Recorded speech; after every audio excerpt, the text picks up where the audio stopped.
All right. Supposedly live. Let's check. Go into the actual studio. Wait, no. Live and control room. Wait, no. Wait, first. Come back out, please. Thank you. And I would actually like to earn money. Thank you, YouTube, for constantly automatically setting it to only you earning money. Okay. Should jump over to analytics. Yes. And Josh is here. Not only here, but Josh also, in past tense, was here for many of the events that will be visible in the photography we'll be going through. Where's it? Should be one of my most gone to things. I don't know why it isn't.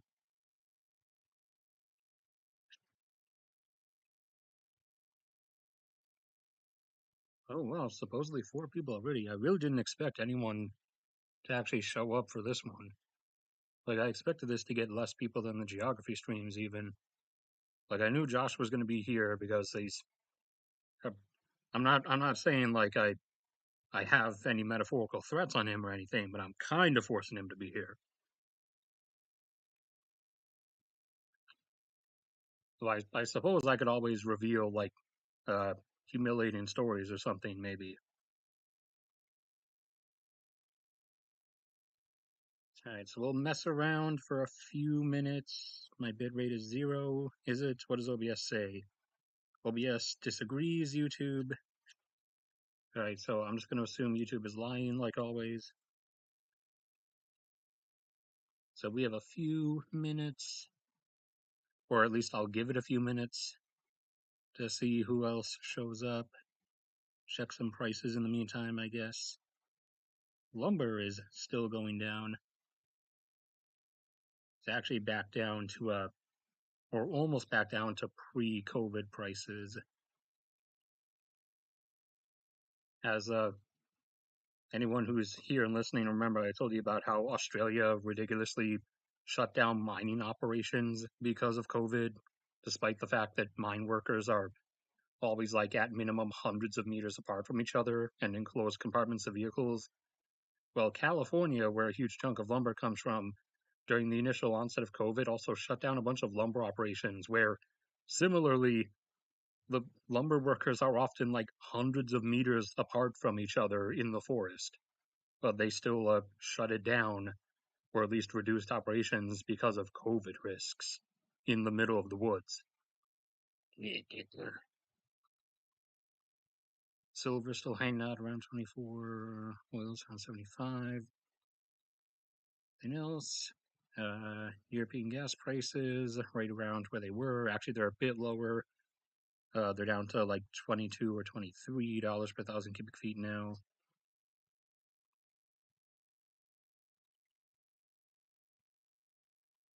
All right, 5 or 4 people, whichever one it actually is.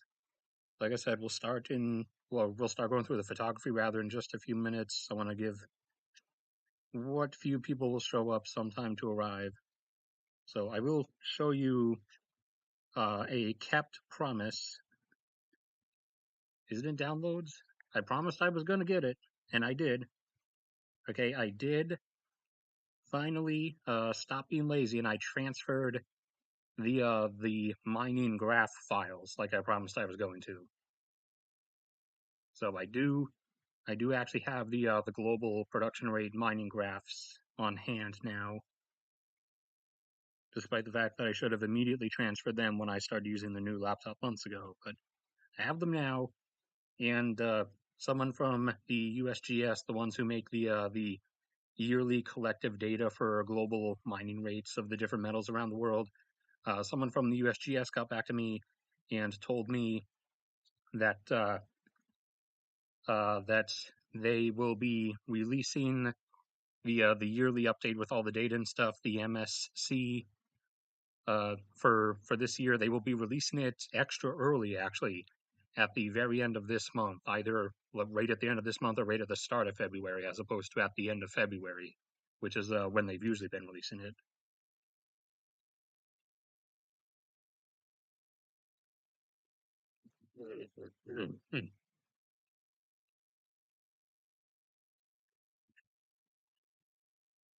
All right, 4 or 5 people, uh, two, three, four of which, including Josh, are actual commenters. That is a huge ratio. I'm not used to that kind of a ratio. Let me actually drink some water before I really start going so that I don't do my usual thing of going 3 hours without drinking anything.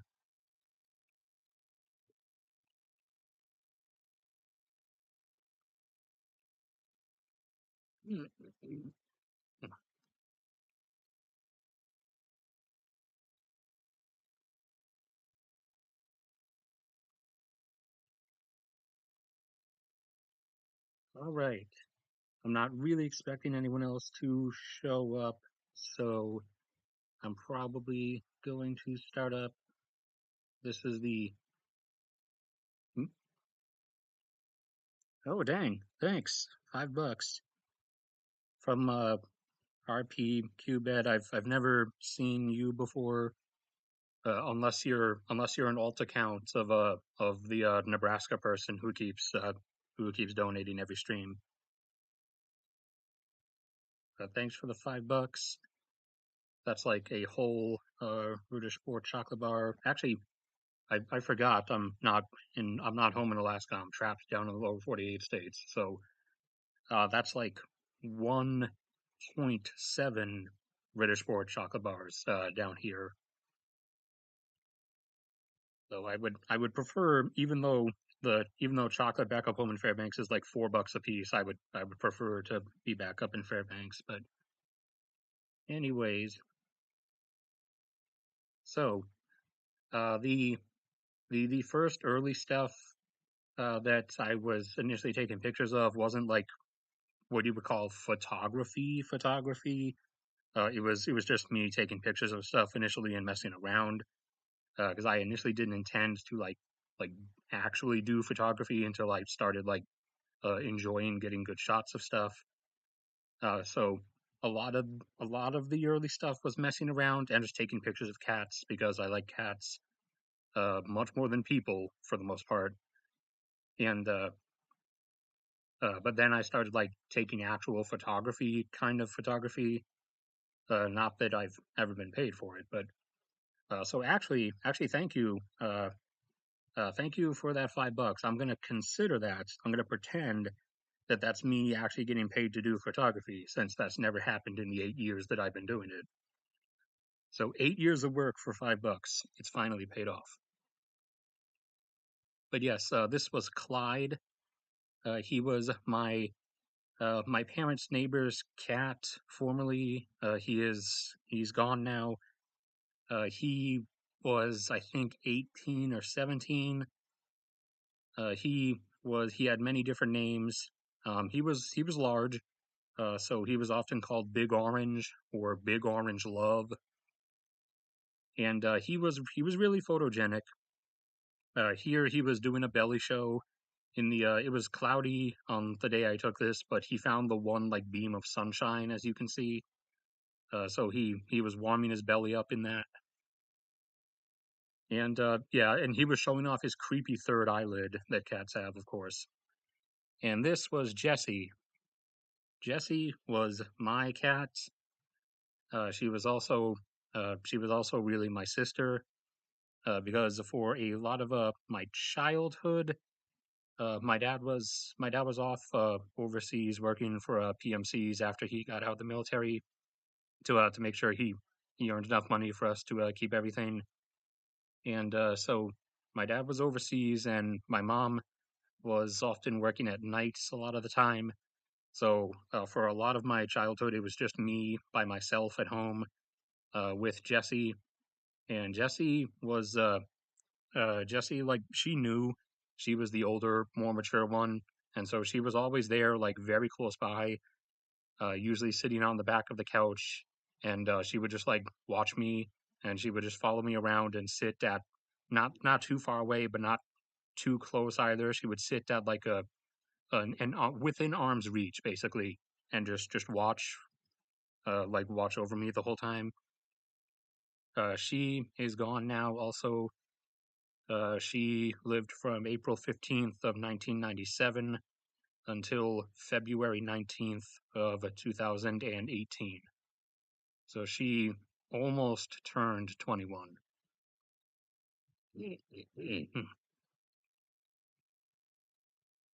She was she was a wise and mature and very peaceful cat. The cats that uh, my cat now, although again, just like with Jessie, technically Bindi is my parents' cat because they're the ones who legally own her, but she loves me the most, so therefore she's my cat. The same was with Jessie because I was her little brother slash basically her child, because she was the one who was taking care of me all the time. Uh, Jessie was like the opposite of Bindi. Jessie was calm, mature, peaceful, whereas Bindi you'll see pictures of eventually, but Jessie here was nice and calm and peaceful and mature. Bindi is rambunctious and energetic and not not the brightest, whereas Jessie was really smart. Like Jessie even understood.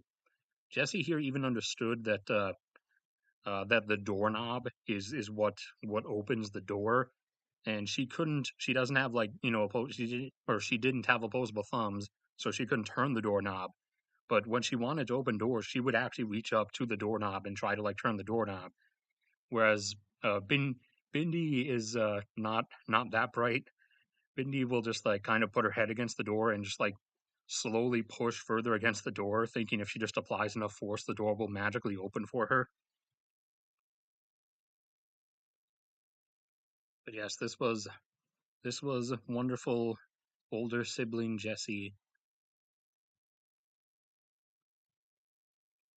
sweet sweet little Jessie, and her awkward weird S lightning bolt sleeping positions.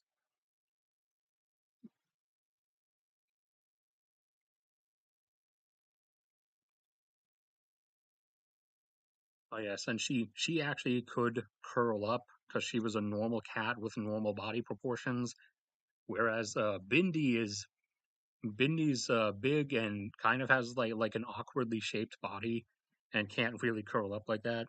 Oh, here's Clyde again. This was I was visiting my parents in the summer, and they uh, the same place that they still live now, where I'm now trapped. Because for anyone who's new, I'm from Fairbanks, Alaska. As soon as I was done with high school, I ran away from the lower 48 states up to Alaska.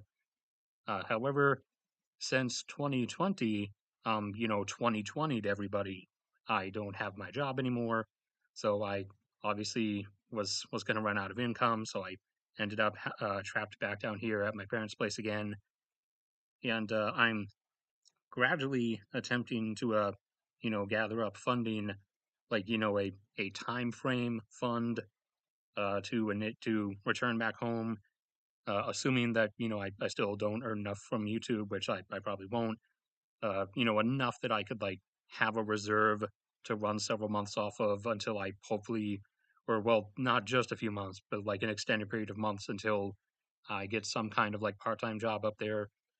Because my YouTube income, thanks to all of you guys, plus PayPal, plus Patreon and everything, is now it's more than it used to be. It's still not enough, at least not consistently, because YouTube goes all over the place, since it's dependent on views for the most part. So YouTube income swings all over the place, with huge data ranges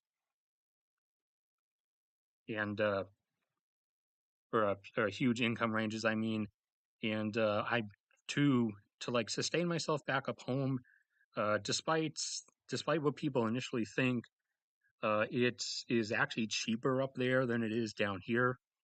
I would need about 650 to 700 a month, and I've had a number of months each year where I have actually made that much from YouTube and Patreon and everything put together, but that's been like a few months of the year. It hasn't been like consistent. I would need it to be every single month. So YouTube has, thanks to you guys, again, thanks to everybody, it has actually gone way farther than it was even just a few years ago. But I can't make it back just yet.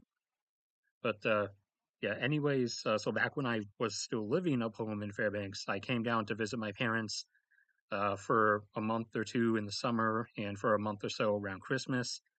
And this was one of the summer visits, and it was really hot. And this was this was Big Orange Love, Clyde, across the street, and he saw me taking his picture, and you can see he was giving me the intimidating neighborhood patrol cat look. But then he just flopped over and showed his big orange and white creamsicle belly. And then I went up over to him and didn't have the heat in the way. And you can see here he's positioned awkwardly and looks like a giant plum or a squash or an eggplant. And he was very flexible despite being big. He could curl his back leg and his foot and toes up around his neck to actually like thoroughly clean himself. He was pretty impressive. And then he gave me a face here with his tongue out.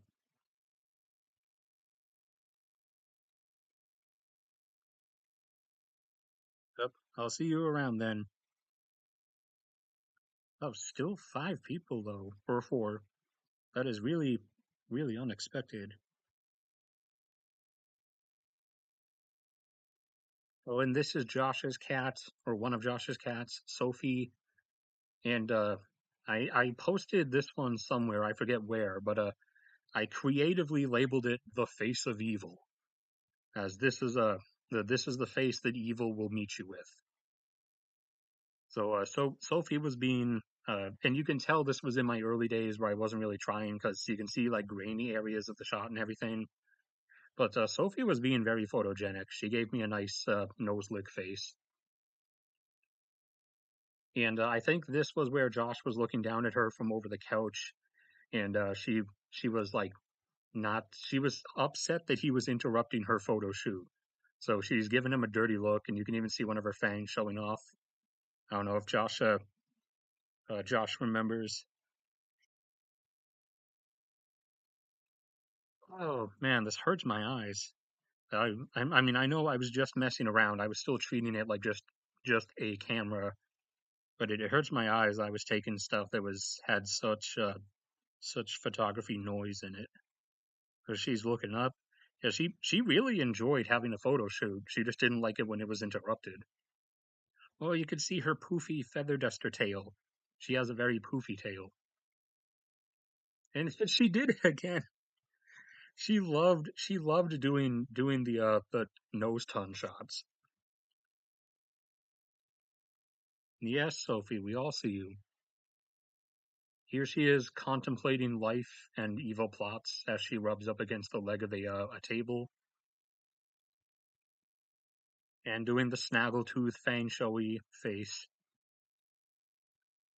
All right, here we have some travel stuff. This is from this was from these shots are from 2015, and these this was on the Amtrak train from Charleston, where my parents live, up to Baltimore. Me and Josh used to do yearly trips to Baltimore, and Baltimore is definitely one of my favorite places to visit, especially for photography stuff. I'd love to hopefully get back there at some point, but I actually I really like the Amtrak train ride. And wow, yeah, I forgot how old this was. You can see there that's my very first laptop, way back in the day. And I think that's judging by the wrapper, uh, I, I I thought they used gold wrappers, but I only usually do Rittersport or uh today Milka. Previously, I did Rittersport and Godiva, so I would have to assume that would have been a Godiva chocolate bar back before they got bought by somebody else. And they're not Belgian anymore. Now they're Turkish, and the Turkish company changed the recipe, so now it doesn't taste like Godiva anymore. It tastes like generic chocolate. And and also obviously this is Josh, by the way. Josh is a Pokemon dude, and he's also kind of a weeb, and he also is kind of evil, as you can tell there.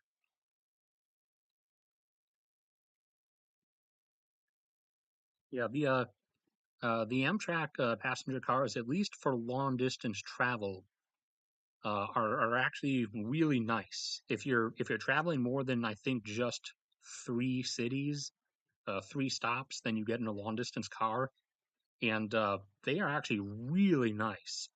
Like I also love flying, but I would prefer that planes would be like the Amtrak cars and actually have these nice, really cushioned seats with this enormous legroom. But that's because I'm tall. Granted, Josh is like 3 inches taller, but I'm kind of tall, so I don't really do well with low amounts of legroom. So I would kind of prefer that all travel seating be like this, but can't always get everything you want. And this is from the dining car. This was in either Lower Virginia or somewhere in North Carolina. We were passing through just fields and trees, and oh yeah, this face. Oh man, Josh could not get enough of this. He was dying laughing, and I had no idea what he was laughing at. And he demanded that I come over there and see that. And I saw this face.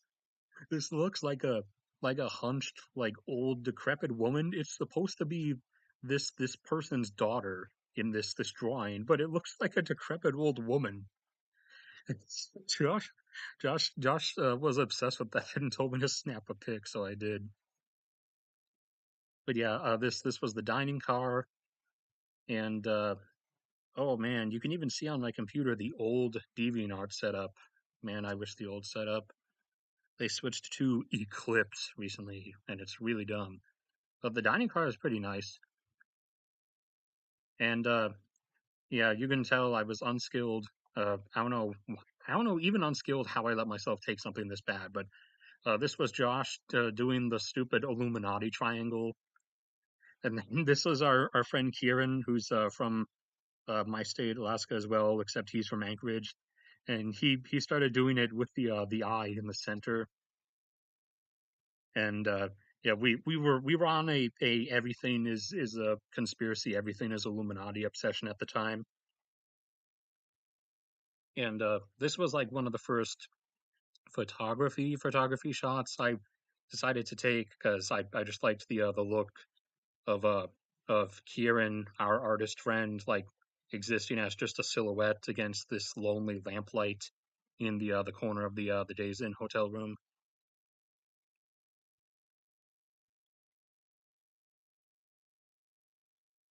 Oh, you lost the hat, or did you lose it, or did you just toss it, or did it get too worn out?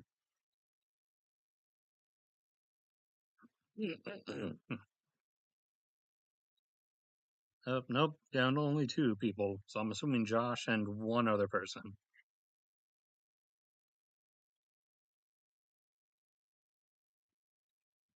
Yeah, this is the Baltimore Convention Center. This was a BronyCon pass. Oh yeah, I forgot. I was a panelist once. I had like special access privileges to stuff and everything. This is the ice cold water guy. This dude was awesome. He was he was out here up front where like the ice cream trucks and food trucks and stuff pull up, but he would always be out there with his like rap going of ice cold water for only $1. And he had a he had like a really epic remix of it up somewhere. It's on one of my old laptops. I'll try to go find it.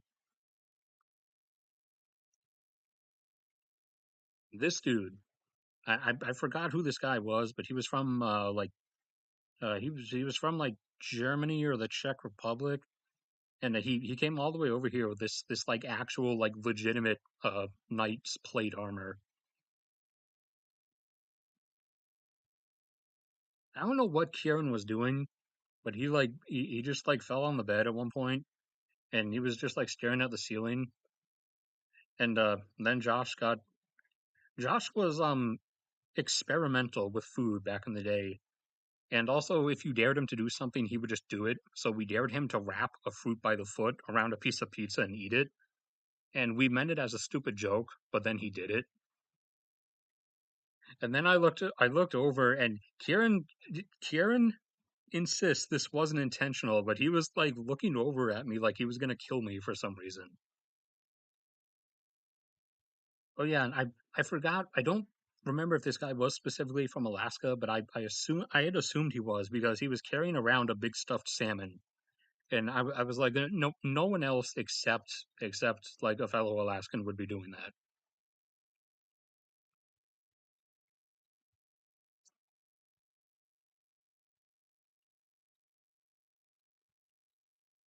Oh yeah, and we dared Kieran to draw like cartoon versions of Machete. For if anyone remembers, they were really corny, cringy movies with Danny Trejo, where he plays a character called Machete, who's unkillable and invincible, and has like a bunch of machetes, and he can just like conjure them out of thin air, basically, because he would like throw them at people, but then he would suddenly have another one in his hand, even though he wasn't actually carrying another one. Oh, and this was former blackmail because this was Kieran and Kieran's character and the character of a girl he had a crush on. And I told him I was going to keep these and use them as blackmail if he didn't get more productive. But he did get more productive. So now they're technically not blackmail anymore. Oh, back to three people or two people. Well, I mean, if you're Josh, then the pizza experiment was fun because Josh does stuff like that. He's Josh does many things that he probably shouldn't do. Like we dared him to actually get the 3 foot or meter long gummy worm from the big candy store, and he actually got it, and he tried to eat it. He really tried. He put in the effort, but he just couldn't do it. Like he was every further bite he took, he was you could see it on his face that like his stomach was gonna rebel against him if he kept going. I think this was closing ceremonies. Yeah, and this is the Baltimore train station, which is a really nice train station actually, as opposed to the train station where my parents live, or sorry, the former Charleston train station. They actually built a new one. I got to use it once in 2019, because 2019 was the last time I went to Baltimore, because that's the last time that I actually had money. And so they built a new one that's actually really nice, but unlike the Baltimore station you see here, the train station, the older former train station near my parents' house in Charleston was a ghetto, nasty like dump. Like it was full of dust and cobwebs, and there were just dead cockroaches all over the windowsills, and there was just straight up gang graffiti like on the outside walls on the actual platform when you step on the train. There was like all kinds of like death threats and death to this group, and every kind of gang signs all over the place. But the Baltimore train station at least was pretty nice. I remember back then I had a Swiss gear backpack. Now I think it's Target. I'm not sure, but I'm too lazy to get up and go look over to confirm. Oh yeah, that's when I learned I can't get chocolate milk from the Dunkin' Donuts there because it's True Moo, and True Moo is nasty. So I learned my lesson that first year that I have to get chocolate milk before going to the train station. And here, came back and started doing some nice sunshine actual photography shots of Clyde with his fiery orange here in the sunshine. Except for this one's got a little bit unfocused because he was moving around. Yeah, because he was moving around. And here, sun was getting down at a low angle, so he was casting a nice shadow. And here, he was starting to clean himself. I was about to take a picture of him still laying there, but then he interrupted it.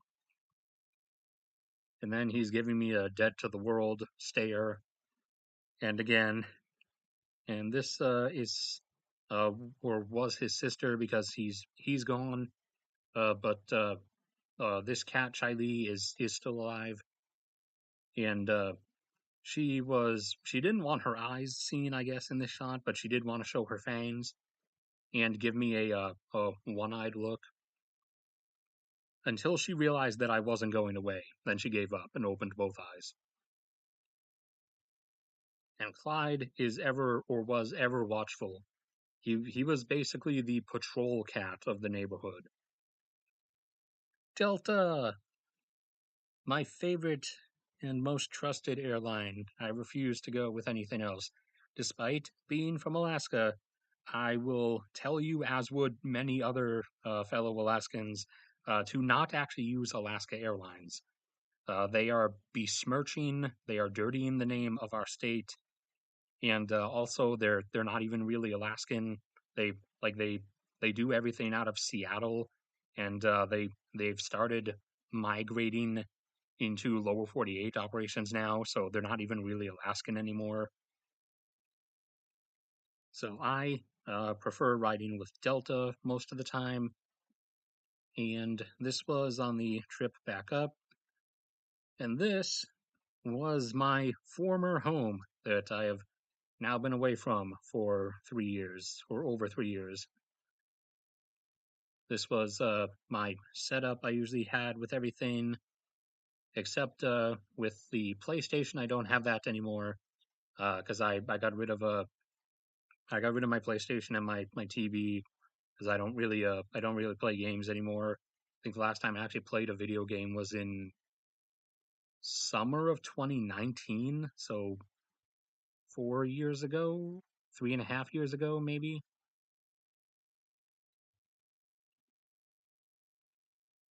Yeah, I used to have some nice posters that I got at art galleries, but unfortunately, time and constantly moving stuff around eventually wears down on them. And so most of them, oh yeah, and basically, I was a pharmacist essentially, not as an actual job. I'm just saying, like I basically had a pharmacy, and my baking supplies, and yeah, oh yeah, and I had a creeper set up to greet people at the door, and yeah, they uh, that was from back when I actually liked Minecraft, up until Minecraft died, which to me I consider it dead from about 2017 onwards because they started adding way too much and started making it way too complex beyond what it used to be. Like it was fine when they were adding complexity that was optional, but they started like building the complexity into the base work, like it was no longer optional side stuff.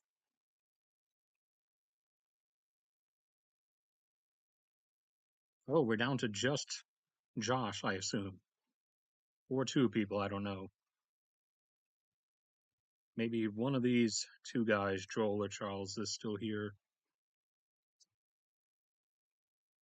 Yeah, that's my old laptop. Or sorry, that's my oldest laptop. That was 3 laptops ago. That's the one I had from 2012 up until 2016.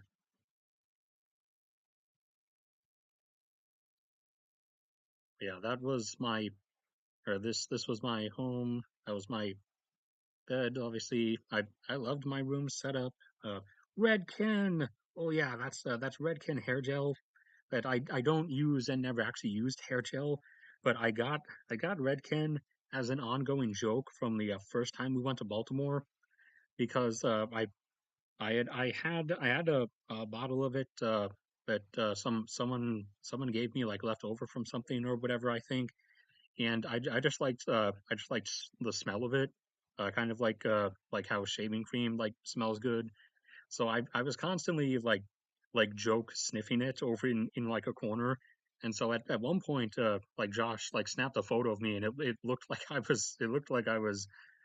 was sniffing drugs or something.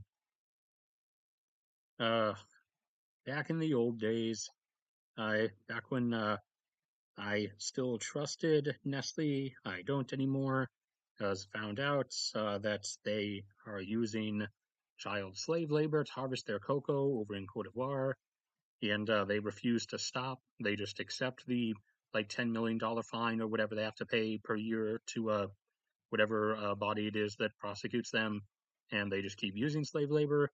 So I don't do Nestle stuff anymore. Here is here for those who are unfamiliar, this is what some one end of Arctic gear looks like. These are my Arctic gear boots. These are for when it goes below -40 back up home. Personally, -40 is like a normal. It will get down to -40 quite frequently during January and February in Fairbanks. These were for when it goes below -40, and the coldest it's ever been while I was up there, before I got trapped back down here, was -58. The coldest I ever went outside during was just a bit warmer than that at -56, which doesn't actually feel like anything. It feels really cold. It feels like -30 or -40 for about 20 seconds, and then the feeling is completely gone because your uh, your your temperature receptor nerves are not actually meant to, or they're not capable of perceiving temperatures below -30. They just stop beyond that. And that's my hat, my native made hat there. Like it was expensive and actually handmade by by Alaskan natives. I feel really guilty. I forget which tribe the person was from, but it was expensive because it's handmade stuff. It was a couple $100. Oh yeah, and there's my teapot and my honey from Fred Meyer. Oh, my old PS2. Back when I still had that. Yeah, uh, were these were the dormitories on the lower end of the UAF campus. This was where I lived. This is the Alaskan flag. One of my favorite shots that I've ever taken, just because it's my home flag. It is the best flag, unquestionable. It is better than all the other state flags. It's also better than every country's flag. And yes, I will fight you on that to the end of time. You you cannot beat the dark Arctic night blue and the golden stars of Ursa. You can't beat that. Got some sunshine architecture shots of the at the time I took these, this building was new. It was just finished. This was the new Wood Center extension, which is the basically the UAF University of Alaska Fairbanks campus cafeteria. One way, yes, one way. The only way is home. That's the only way I intend on going to Denali Lane. Denali Lane is the street that I lived on, and Denali Lane is absolutely my one way intended direction.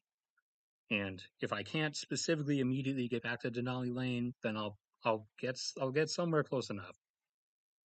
Ooh, this shot was of some Cthulhu-looking monster. This literally looks like you see the eye there and the tentacles. This looks like some Cthulhu monster. This was a fire. This was a venting gas flame somewhere nearby, and I was taking shots of it. And this one shot happened to look like some Cthulhu snake monster thing. to actually check chat every once in a while.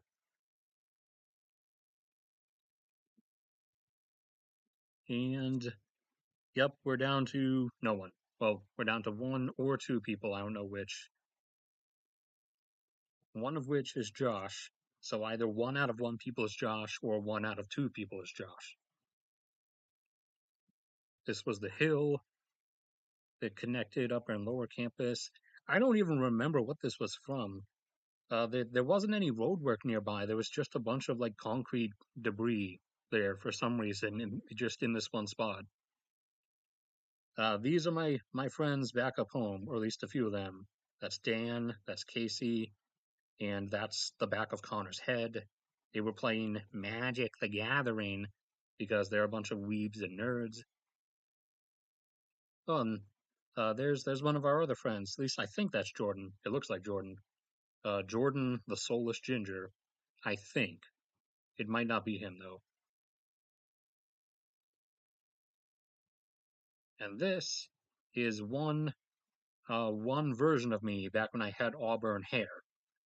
So for anyone who never actually saw before, yes, this is me. I basically, for the most part, still look the same.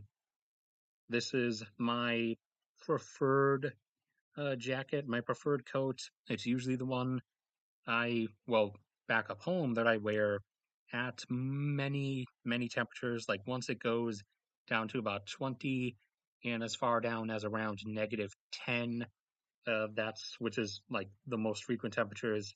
That's the coat you'd see me in most of the time. And this is Fred Meyer here, or the little like cafe area in Fred Meyer. Fred Meyer's our Alaskan like mega supermarket store, and so they had bad internet. So that was like my thing to make me actually like work on stuff, like edit videos or write things or sort through my photography and delete bad pictures. I would go there like for several hours a day and sit there because they had bad internet. So I wouldn't like be able to like access stuff and distract myself. So I would have no choice but to actually work.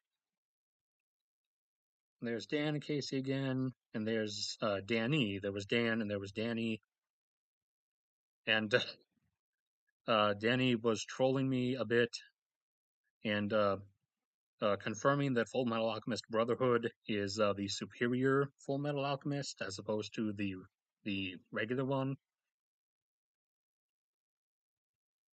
Yeah, we always came down because we worked for the university as I did desk security and Dan did what's the term? I forgot the term.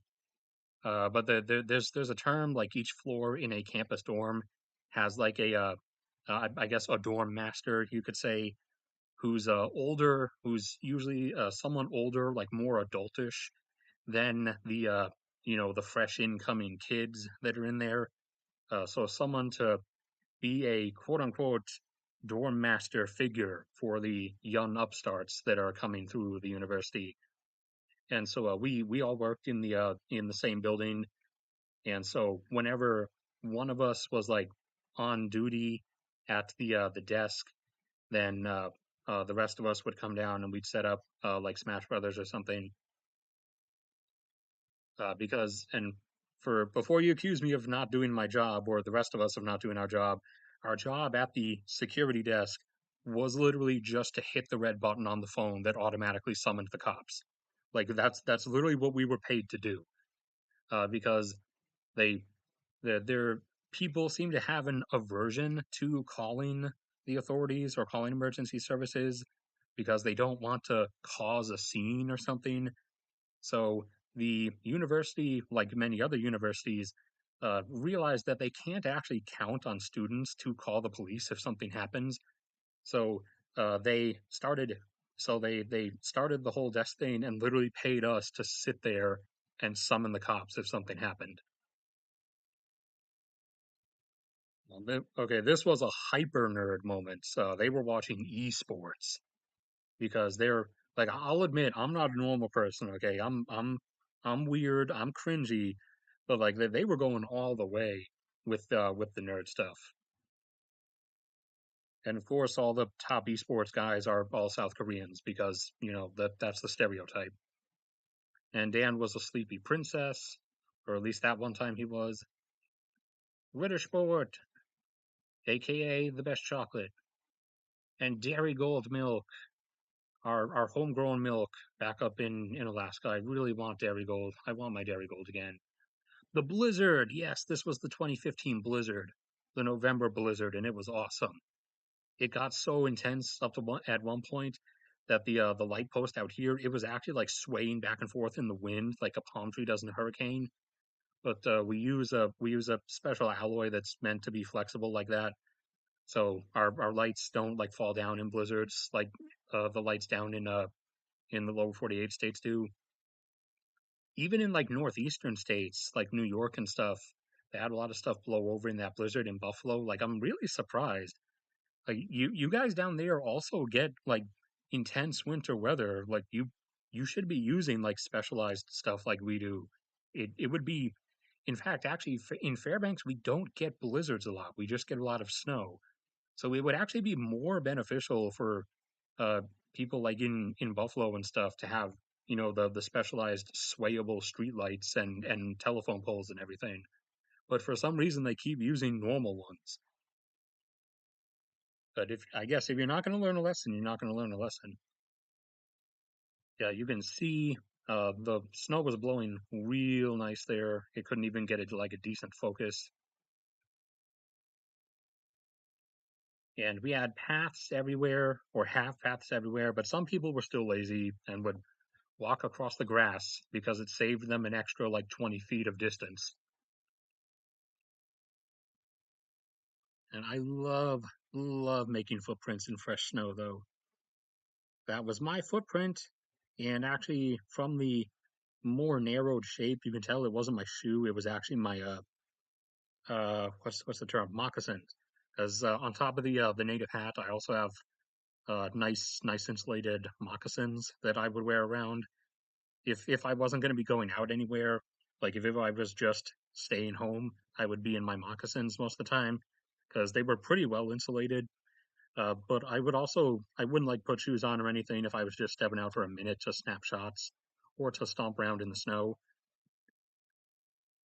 And this is the actual like cafeteria place on the campus back up home, or at least this is the lower level of it. The real level was upstairs where like more of the stuff was. And this is a shot through a microscope of a creepy little microorganism. I forget which species this was, but this was a creepy little fella that I was allowed to take a shot of through a microscope.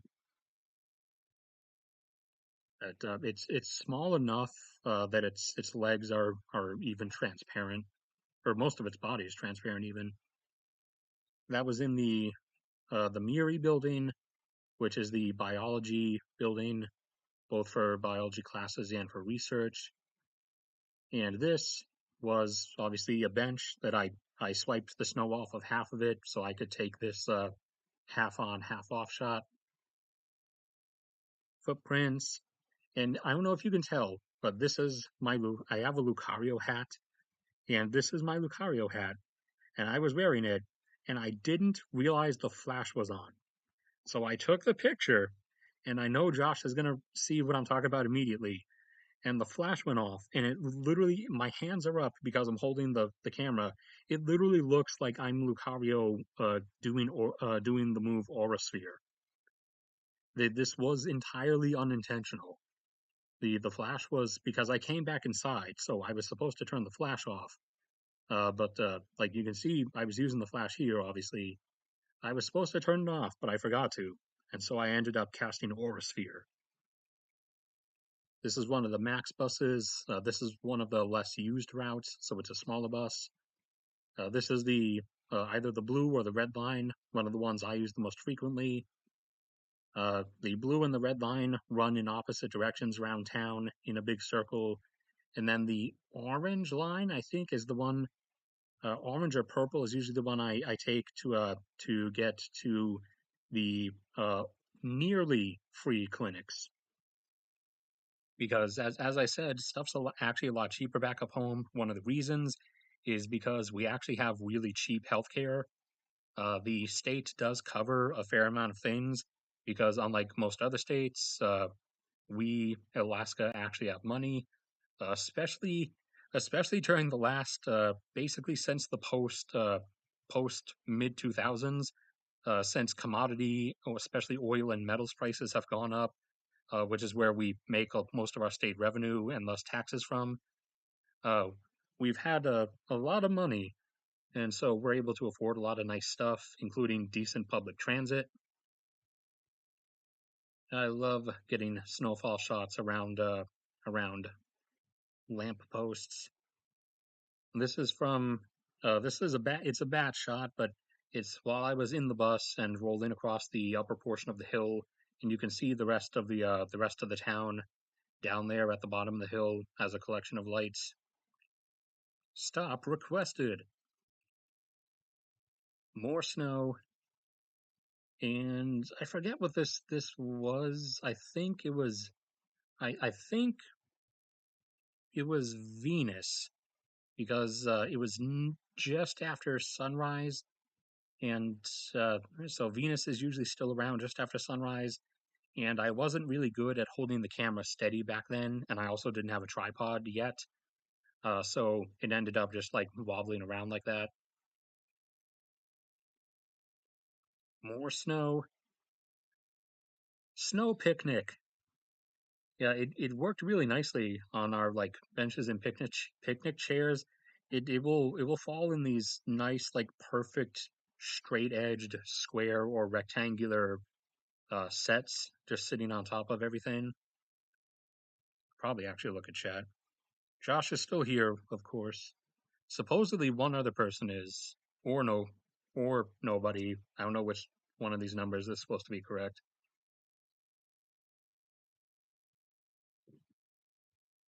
Some more snow shots. The bench has been buried. Taking some shots of the light casting itself across there. Loved this one. Did a nice catch of the sun coming just through the snowed branches of this Douglas fir. These are our Douglas fir trees. They're some of the few species that we actually have. As we do, Alaska is still very green. It's still very wilded, and it is going to stay that way because thankfully nobody actually comes to my state, and I would like it to stay that way. Our population leveled off at about 740,000, and I would prefer it to just stay there. But one of the few species of trees, one of the like five species of trees we have that compose the interior valley, at least, is Douglas fir, and they're the one that does not lose their foliage during the winter. Some more stuff here was from inside the cafeteria. Oh man, I remember this phone.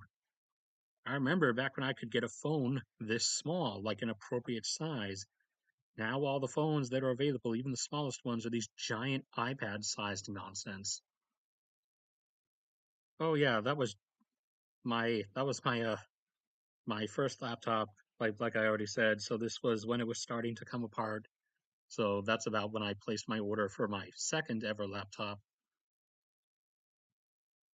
And my eternal headphones, because I never don't have headphones. And the smoke, the coal smoke rising from our power plant. And at some point also you will see me probably skip over like a bunch of stuff rapidly because I started also obviously taking my own pictures of like infrastructure and stuff to use in videos. So I'm looking ahead just to see if there's anything I need to skip over real fast in here. And maybe not entirely. Doesn't really look like it. But yeah, this was coal smoke coming from the power plant.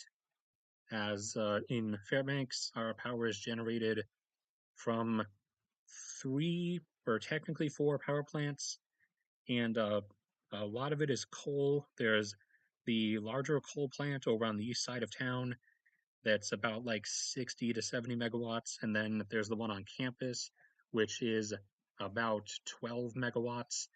And the two coal plants also heat the town, or most buildings in the town at least, as long as they're connected to the system, because the waste heat, the waste steam, is vented through ducts throughout the town and is used in the radiators, and so most buildings are heated for free from the waste heat or waste steam from the power plants.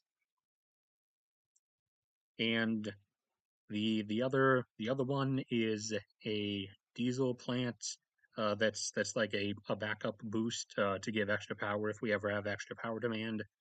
And then I believe it's Eielson, because Eielson's the Air Force Base. It's the one that's further away. Eielson has their own small power plant for the Air Force Base that runs off of actually the compressed paper and cardboard slash wood, like, broken pallets from stores and stuff. The paper slash cardboard slash wood waste from the town, instead of that gets collected in separate bins and gets diverted there and gets burned for the Air Force Base power plant. And speaking of a different kind of plant, this thing here that looks like a brain, this literally looks like brain tissue. This is a plant species. Like, I know it looks like plastic, but this is actually a living plant. This was I got to go in the greenhouse on campus, and I found this, and I did think it was fake, or I knew it was real rather, because it was in there, but I like my mind was trying to tell me that it was fake. And in any other circumstance, I would have, like, if I saw it in a store or something, I would have trusted my mind. But that is a real plant. And here's some nice winter wonderland shots. Look at that smooth snow. Look at that beautiful smooth snow, with the exception of the path going up the hill there. That's the Geophysics Institute, and that's the radar dome over on the National Weather Service building, as the National Weather Service office for the entire Interior Valley area is over here, and that is a giant radio telescope for astronomy stuff. And from here, you can look out and you can see across the whole valley. And it's not like a small European valley either, not like some Switzerland stuff. The Interior Valley, or the Tanana Valley, its proper name, is between 80 and 100 miles across, depending on from which direction you're going to the other direction. It is sandwiched between the Alaska mountain range in the south, which is beyond your vision here, and the Brooks mountain range in the north, which north is off camera over there. What am I doing? Get back on the screen. Yeah, this was looking out over the whole town and the whole valley off into the distance. But the oncoming snow haze coming up from the south was preventing vision beyond a certain point. But normally you can see the Alaska mountain range 87 miles to the south, or at least you can see the upper portion of the mountains, that is. But yes, it is absolute winter wonderland. And that road there from the roundabout leads off campus to Geist, which is one of our main roads that runs east to west across town, or up until the halfway point at least. And just off there on Geist, at the start of this road, just off campus, is one of the most likely places I would be living if I can make it back up there anytime soon. It's a nice night, and there's the other plant, the other coal plant way off there. But yeah, just off there is a nice small place that is basically single room apartments, except they're not they're not that small. They're kind of big, but it's a single room and a kitchen, and each one has its own bathroom and shower and everything. But it's a nice enough place. And there are some of the hills off to the west. And actually, if you go up into the hills off camera here up to the north, you will find Fort Knox Gold and Silver Mine, which is a few miles north of town. Is a massive open pit mine. True winter wonderland shot. Just snow trees and Narnia nonsense off into infinite Arctic oblivion, which is just the way I like it. Yep, there's the two closer smoke plumes of coal smoke from the campus power plant that provides power to UAF, which actually is big enough and uses a lot of power, and to like the immediate surrounding area, like stuff on Geist Road, for example. There's the smoke plume from the other side of town from the larger coal plant, and down there, way in the distance, is the paper smoke plume from the Eielson Air Force Base paper slash wood waste burning power plant. But yeah, you can see plain off. Like Eielson is a decent bit of ways too. It's like a dozen or more miles. It's a decent ways out there, but you can still see it all the way out there, except for the snow haze on this particular shot. Obviously, is obscuring a lot of things. Oh yeah, and the buttons on my keyboard were starting to come off. That's another reason why I replaced that laptop. uh, some random some random like stained glass art in the Muri biology building, some architecture shots. This is the virology research building. As UAF is not just a education center, it's also like a heavy research center. A lot of like actual research in a bunch of different fields and a lot of actual experimentation is done at UAF, including a lot of virus research is done here in the virology building. Sony, the camera I formerly used is Sony. I upgraded to a Canon SX540, but the camera I formerly used was a Sony. Oh yeah, and the building is like all futuristic architecture and has, the lighting like blended into the walls and stuff. Now it does, I admit it does look cool and stuff. It but I'm not like pushing it or anything or trying to insist it serves any like practical purpose. But it does look interesting for shots. Um, we have the we have water fountains everywhere that you can refill bottles in. These two, the filter was starting to run low, so they had to be replaced. This was one of the auditoriums. Oh, and the emergency alert beacons. Yeah, we have these. We have these all around UAF and even in some buildings just in town where you can. I forget which button, and they probably should be labeled. Okay, I will give that as a criticism. We should probably label which one does what. But you hit one of the buttons, and it basically sends out an emergency services alert, and so everyone who's attached to that will come running to try to help you. You're being watched. Oh yeah, hey, that's. I mean, I guess you can tie that back to the Illuminati stuff. Josh was symboling for you guys earlier. They're watching you.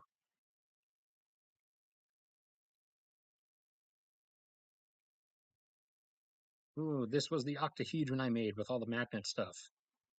As I also I have I'm friends slash acquaintances with like a lot of the university staff, including some of the administration people, and on one of their desks they have like random magnets or whatever. And so I made a nice octahedron there. Here you have the impaler spikes forming in icicles coming down. You can actually like stab people with those. This was the fox path that goes up into the woods. I occasionally saw a fox that would come down from here, and people would often like toss whole Big Macs or something like completely untouched, like McDonald's meals, into one of the trash cans, and the fox would come down and like he did on one particular day, he came down and just like took the whole Big Mac in his mouth and just like calmly trotted off into the Narnia wilderness. So his or her den is somewhere back in there. Mmm, nice pancakes, melty butter. Oh, I miss my morning breakfast in the cafeteria. And I would have to go back to paying for it every day, obviously, if I get back up home, but I wouldn't care because it was awesome. They actually the stuff they made, at least for breakfast, is really, really good. And it's not just restricted to students or to employees. I was an employee. I was an employee in the what? I was a student employee, but it's not just like restricted to people attending the university or working for the university. You can also just like walk in there and eat as well, which is actually worth it. It's actually like better than a lot of stuff at restaurants. Like especially their breakfast stuff is just like way better than what you'd get at like Denny's or IHOP. And these are I forget what type of berries these were. They're not blueberries because blueberries don't handle that kind of a cold climate well. But this was a berry bush near one of the bus stops. Just more endless winter wonderland stuff. And this was one of the berry bushes after even more snow fell on it. So, went from this, like this, everything sticking out to this.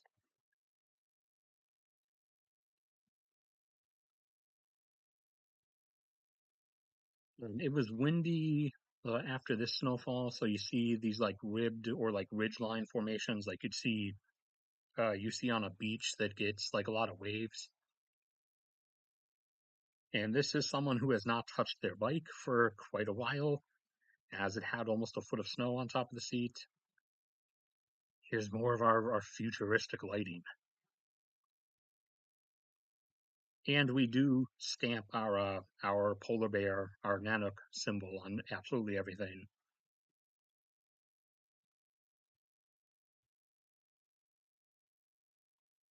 Here's the censored sun. The sun was right there, and there was this one line of cloud that really did go right across it, like perfectly. At least at the moment that I happened to catch it, that is. But it came right across it and literally looked like a censor bar, like the sun was being censored for copyright. Cancer biology book, my organic my organic chemistry textbook, human diseases. Now some of these I didn't actually need. Some of these I just bought just for the sake of it. Some more coal smoke from the power plants. Well, there's Connor. There's Mr. Heidi Face, who doesn't want to be seen. Dark Souls. One of the only video games I ever actually played up until I stopped playing games. And yeah, Dark Souls 2, I am a very unpopular person because I actually think Dark Souls 2 was the best one. I liked it the most. And I think this was just for the sake of the pictures, like he just wanted to look weird, but Connor was like sitting or no, wait. Was it Connor?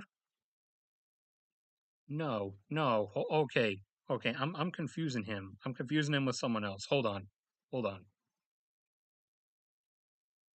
No, wait, that is Connor. Okay, sorry. I thought I was confusing him with Colin. No, that is Connor. Connor was just sitting way over there in the corner just because he wanted to be weird. And it was another Smash Bros. Night, like I said we had all the time. And this is I think this was Joe. Joe was the Dark Souls boss. He was basically like invincible in Dark Souls.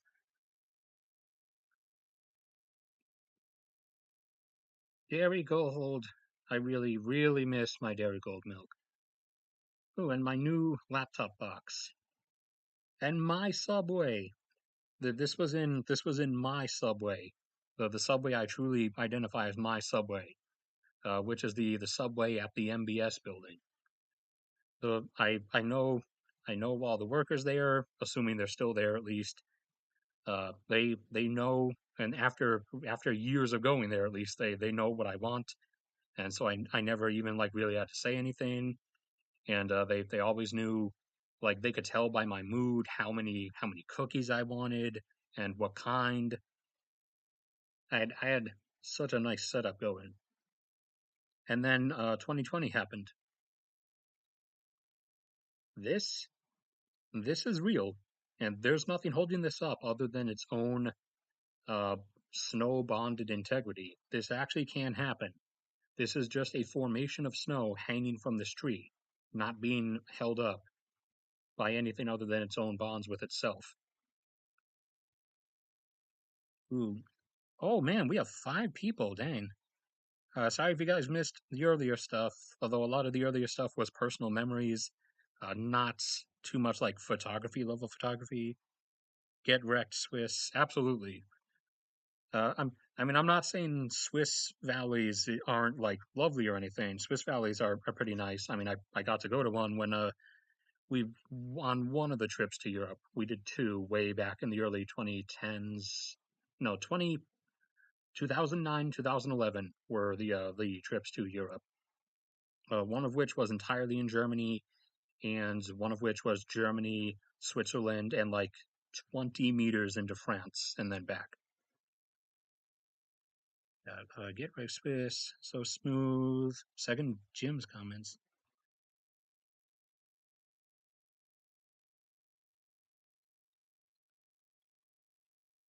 Thanks.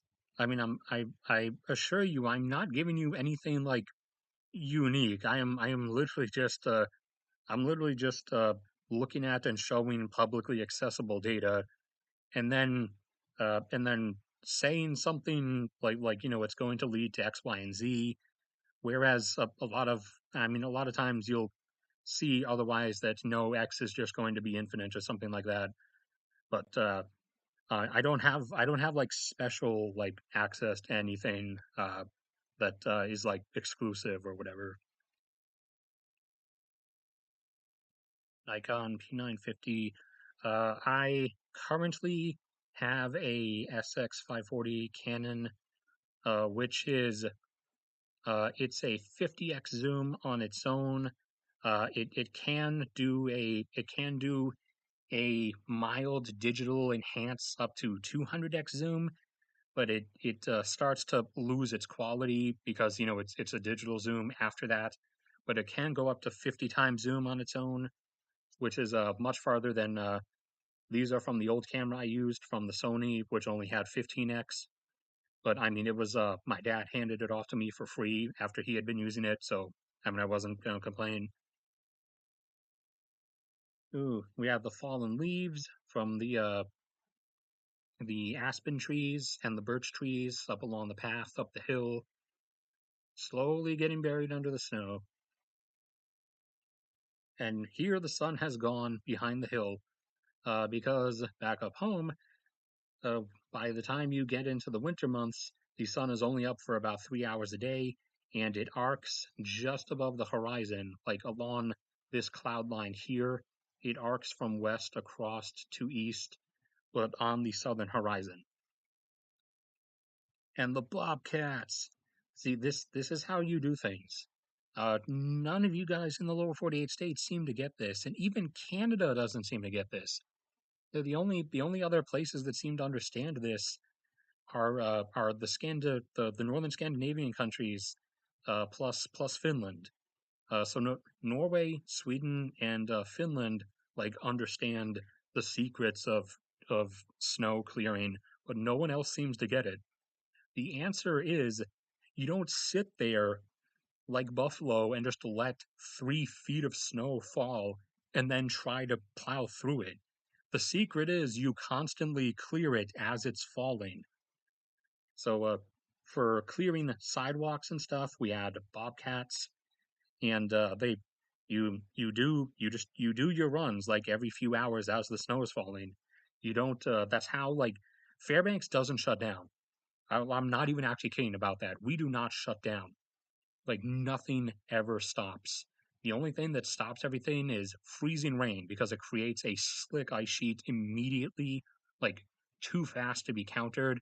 So we do have to wait a day for them to go around and crack it apart because The bobcats, they can also do this thing where they raise the bucket and it literally bounces back and forth, arcing itself up and smashes the bucket down. Because ours have a bunch of like unique smash and slam hydraulics. So it bounces back and forth, getting the bucket higher, and then just smashes it against the ground and cracks the ice apart. But that only happens once every couple of years. We don't shut down because we actually know what we're doing and we clear the snow. And also, for clearing lots of snow, the trick is also not using snowplows. You don't do this joke of putting a snowplow on the front of a pickup truck. You use heavy equipment. You use front loaders, construction vehicles, street graders. That's how you clear snow. But reliable bobcats, ever clearing, more buried bikes. And there's the picnic table slowly getting consumed as the winter goes on. By the end of winter, it's usually buried under a mound that you'll see later. As for Fairbanks, our average is between 5 to 6 feet. And there's the bench. Up to bench level is now snowed, although someone did clear the bench off. This time it wasn't me. And the Bobcats do a nice job too, getting nice, perfectly smooth walls there. Oh, these were some nice shots. The light was so awesome. This was just before I left to visit my parents at Christmas one time, and so it was almost at the winter solstice, and the sun was like basically horizontal because it's gone that far, and so the light was coming in like this. It looked so nice. Yeah, and I caught some rays of it there. I really liked these ones. There it is out through the frozen pane of my window. The the awesome. Oh, you can see the mountains just there. I hope you can see them. That's the Alaska Range to the south. But yeah, they are coming in through the frozen pane, even getting a sparkle light off the top of one of my vitamin bottles. That was the Alaskan winter sun, dead straight south. Oh, and sometimes because lo and behold, students get stressed out a lot more than the average person, and so especially during exam times, they would bring in like therapy animals and stuff. And so this was Raven, one of the therapy animals. This was Buddy. He lost an eye because if I remember correctly, I think before he became a therapy dog, before he got adopted by their program, he used to have a not nice owner. And here's Jessie while I was down visiting. And I was her favorite, like I said, because I was her little brother slash basically her son. So she was always up in my room with me. She had her little bed at the end of my bed, and she was always there watching, watching, watching. She watched whatever I was doing, and then she went to sleep. Jessie, Jessie. This this was one of Josh's brother's cats. This is Virginia, because she's the smaller one, and she was also doing a photo shoot, and she wasn't too bright. She was trying to look out the window, but she decided to try to look out through the sign here on the window that would be obscuring her vision. And yep, she realized I was taking more pictures, so she started flopping around like a fish, give me the attention. Then she went down there, ripping the mouse up.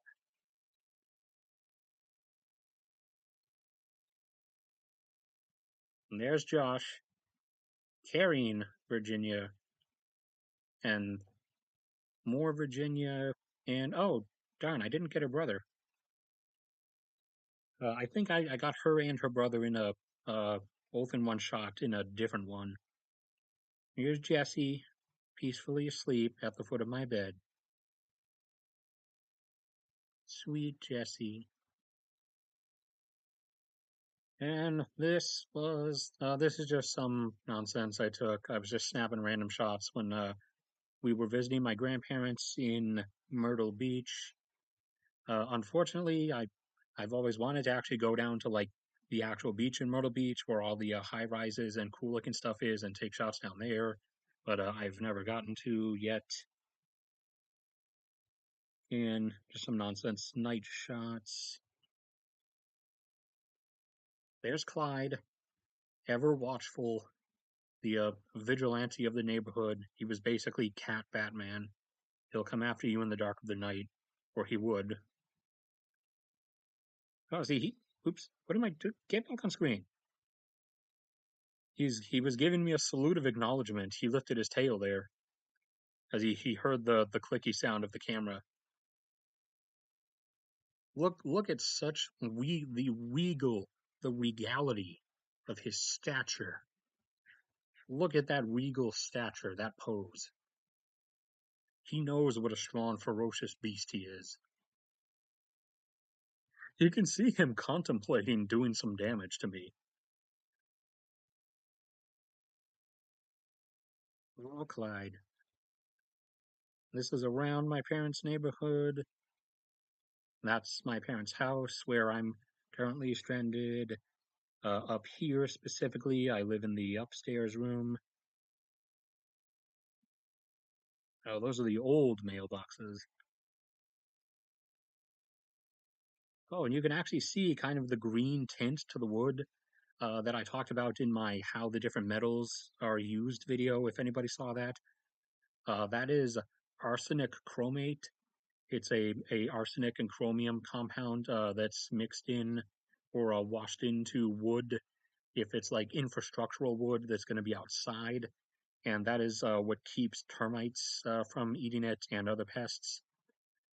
And usually wood in like inside a building is supposed to be safe because it's like behind bricks or behind concrete. Although, they still put termite traps around and stuff just in case. But they don't put arsenic chromate into wood inside of buildings just in case, kids get into it and start biting or licking the wood so they don't get arsenic poisoning. The arsenic chromate would be like the most effective means of keeping the termites away, but somebody's kid might like go lick the floor beams or something. Those are squirrels' nests. Pine trees. This is a lake by my parents' house. Oh yeah, and there's one of the trash cans. Not one of the ones I use the most frequently, but one of the main differences between where I want to return to Fairbanks and down here in where my parents live and I'm in now in the South is that unlike Fairbanks, the South is full of nasty slob rednecks who just throw garbage all over the place. And so there's so many garbage cans everywhere along all the paths, and they still don't use them. So I have to spend my spare time walking all around for miles everywhere, picking up all the garbage off the grass, off the sidewalks, out of the road, and putting it into garbage cans, including uh, beer cans, beer bottles, shot bottles, uh, pipes, cigarettes, uh, broken glass. Like it's all nice and nasty. Some more pine trees. Oh, some ducks. There's some ducks. Here's a nice mirror shot I got of the other water when it was nice and placid, just enough to do a perfect mirror. But yeah, it's a small lake that's near their house. It's not too big. There is an alligator who lives in there. He's a 13 footer, I think. 13 or 14 footer. So, he's big enough that Steve Irwin would like to jump him if Steve Irwin were still around to come for a visit. Oh yeah, I got a double sun. I forgot. I got the sun coming through the branches like that, and its reflection off the water. I caught it in a single shot. That's one of my favorites, also. The double sun. Oh, and also that's another big difference is in Fairbanks or in Alaska as a whole, our infrastructure is like awesome and well maintained. But again, that's the difference between a state having money versus another state, South Carolina, that doesn't have money. So like all the infrastructure and the roads around my parents' place is all cracked up and broken. And there's a little bench down by the lake at their place where you can sit and wait for the alligator to come and eat you if you want. Some ducks, some nice cloud patterns I got. This is in a parking lot somewhere, I guess. Oh, I caught Clyde at night in his predatory element. Instead of the lower face being shown and the upper face being hidden, he does the reverse Batman, or he did the reverse Batman with the shadow, and he hid his lower face but exposed the top of his head. But yeah, even at night, he would waddle his way out on into at least the front lawn of my parents' neighbor and just sit there and stare into the darkness, watching the neighborhood. And I should probably actually check chat more frequently. Down to 3 or 4 people. That's expectable.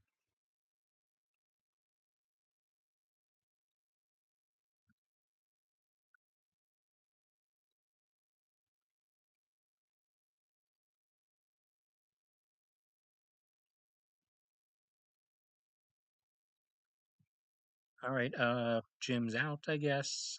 See you later, Jim, then. Uh, profiling weather events. I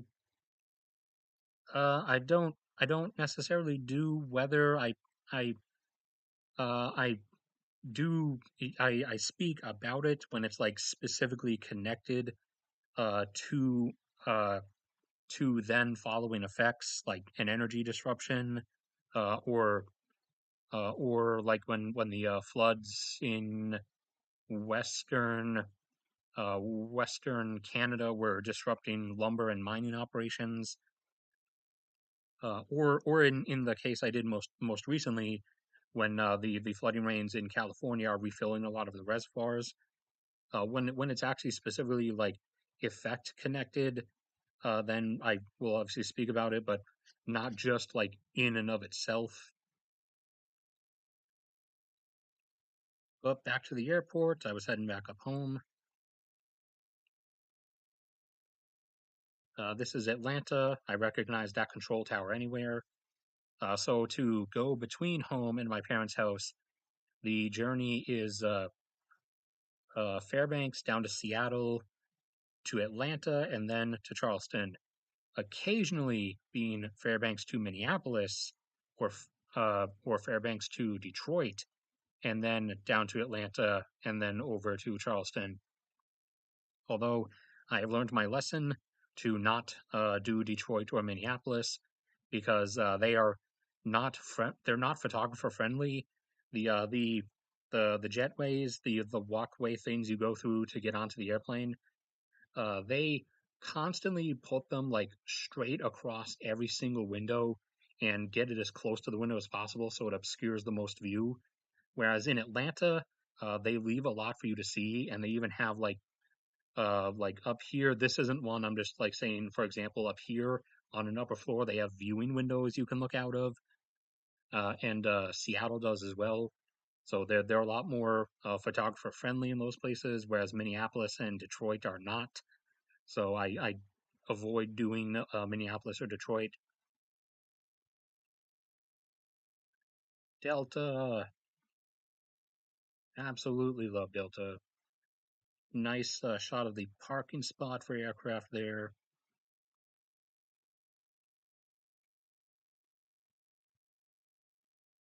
Yeah, as you can see, I can actually get shots in Atlanta as opposed to like say in Detroit or Minneapolis. So here was a bit bigger. I think that's actually a 767 coming in. There's an MD-88. Loved my MD-88s. Unfortunately, they're gone now. They've been retired. But I mean, they were like 40, 50 years old, so that was coming. They've been Delta's replaced them with the A220 or CS200/CS300, which I also love. It's also a nice aircraft. Got some nice sun reflector shots here off of the wings. An Air France 777 rolling into the setting sun. I really, really love those colors. Roll away, Air France, roll away. I got a perfect like horizon reflection down the window line of this Delta MD-88.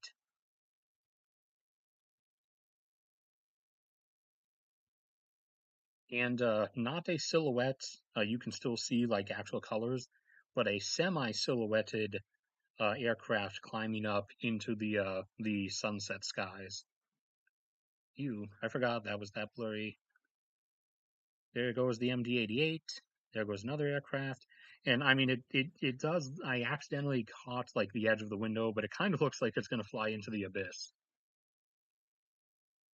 And we're back up home with leafless tree making its creepy arm movements and just piles of snow, as there should be. And another one of my favorites, I caught a nice uh, hexagonal six-pointed star reflecting off of the window here. This one, Stevens Hall specifically, was my building.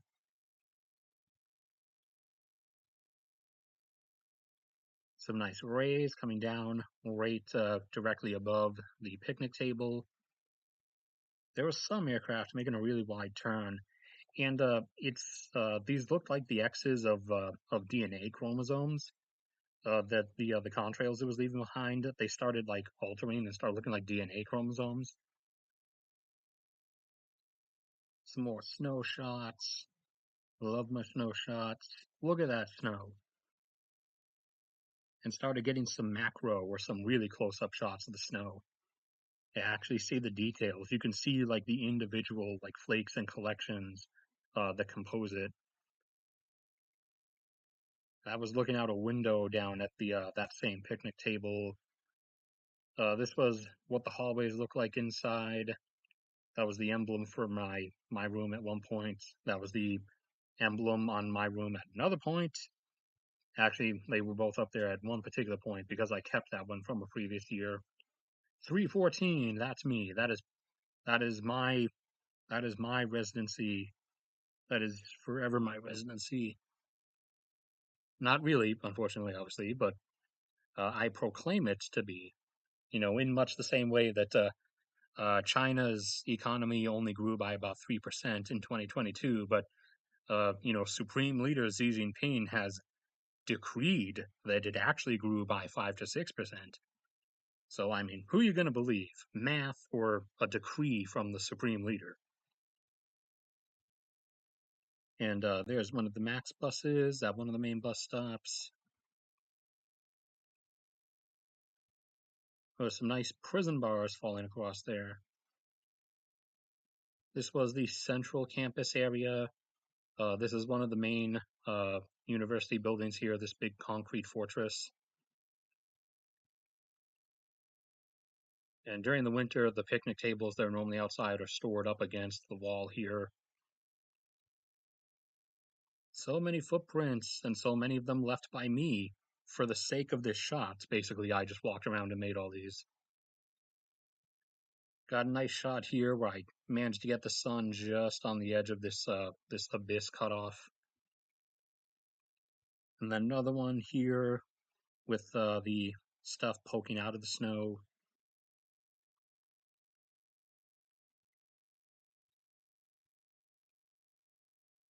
Upper campus snow, trees rising up into the plumes of coal smoke.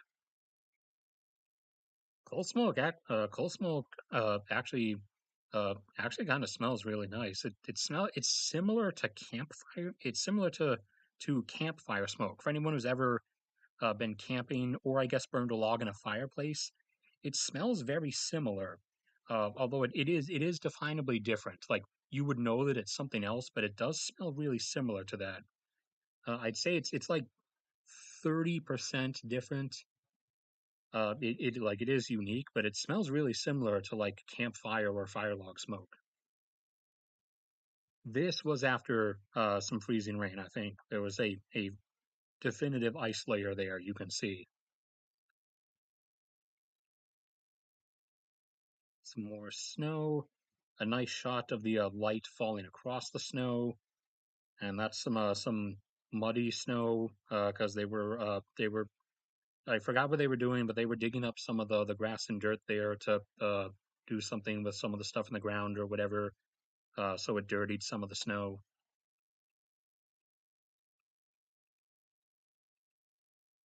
This was some inside stuff in one of the buildings. Each building has like some really random, like unique architectural stuff to it on the inside. This one, I don't know why specifically this, but it just has like a bunch of like uh, bigger versions of Jenga blocks hanging from the ceiling. This is a native made quilt or a pattern quilt. And this is a aircraft staring you in the face, and that's the end of folder 102.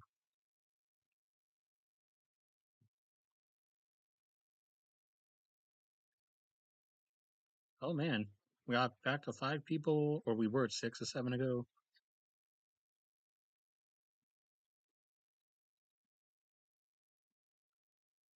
All right, this one probably we'll skip through quite a few of them because a lot of them are just like building shots and architecture shots or infrastructure shots that I started using for videos to avoid copyright, basically. And there's some more of like the ice layer I talked about when you're dealing with freezing rain. And this was when it started getting into the thaw in late April. And this rock, obviously, you can tell was shielding some of the snow from the thaw. For those who don't know, whether watching now or whether you watch the VOD later, in at least in Fairbanks, Alaska, in the Interior Valley, we do actually have seasons. They're just not like the seasons you know. Summer lasts from June through August, and it is usually around like 70 degrees Fahrenheit, sometimes 75 Fahrenheit in the day, and goes down to between 40 degrees and 50 degrees Fahrenheit at night. And we have fall in September for about 2 weeks. It's really beautiful with the color changes, but it goes really fast. And then by the end of September, it's winter, and the snow starts coming, and the sun is up for less time. And winter lasts through late September up until mid to late April, and it's awesome. It's just full of snow and eternal Arctic darkness. And then the worst season is spring, which is late April through early May, or you can basically just refer to it as the thaw, because that's when everything melts and everything gets kind of muddy. Ooh, this was one of the interesting ones I got, where the snow, depending on how your eyes like play with you, it can actually look like sand, like a sand dune kind of, especially with the patterns that the wind had made on it. And then a lot of the other stuff, or a lot of following stuff, like especially stuff like this was just infrastructural that I was going to use for videos. Ooh, there you can see way off in the distance the Alaska Range Mountains.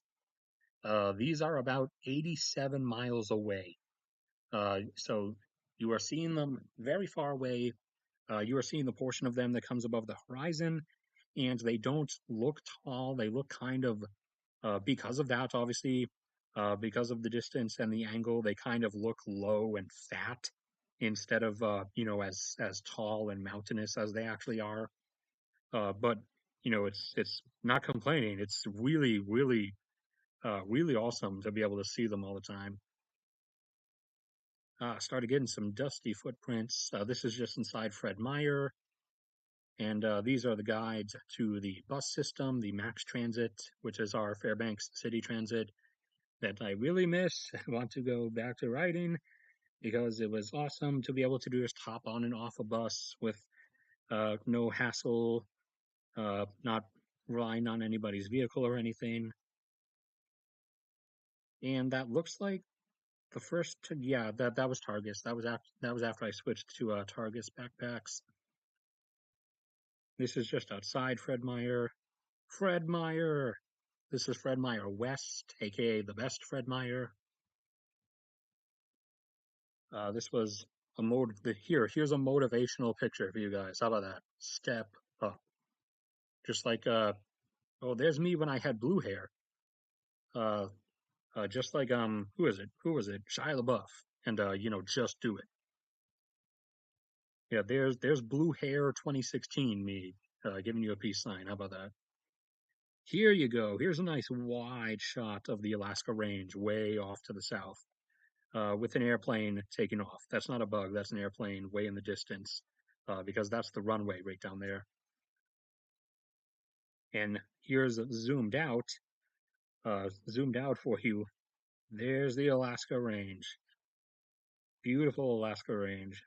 And zooming back in, if I remember correctly, yeah, this one here is Denali.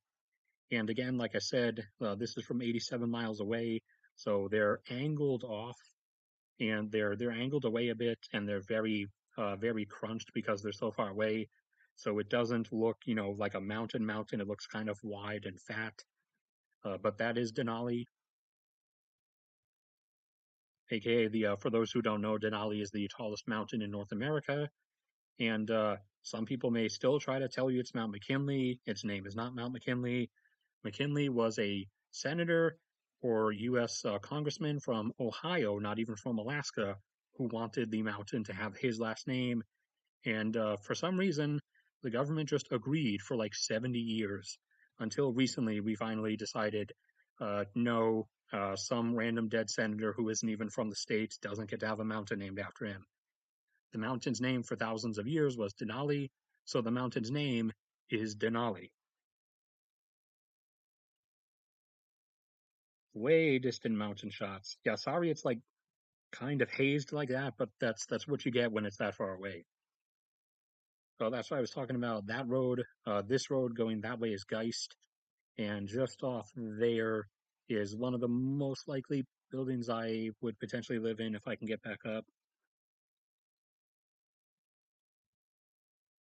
More mountains, and there, that's a FedEx 727, one of the last remaining 27 727s, as most of them have been retired from service.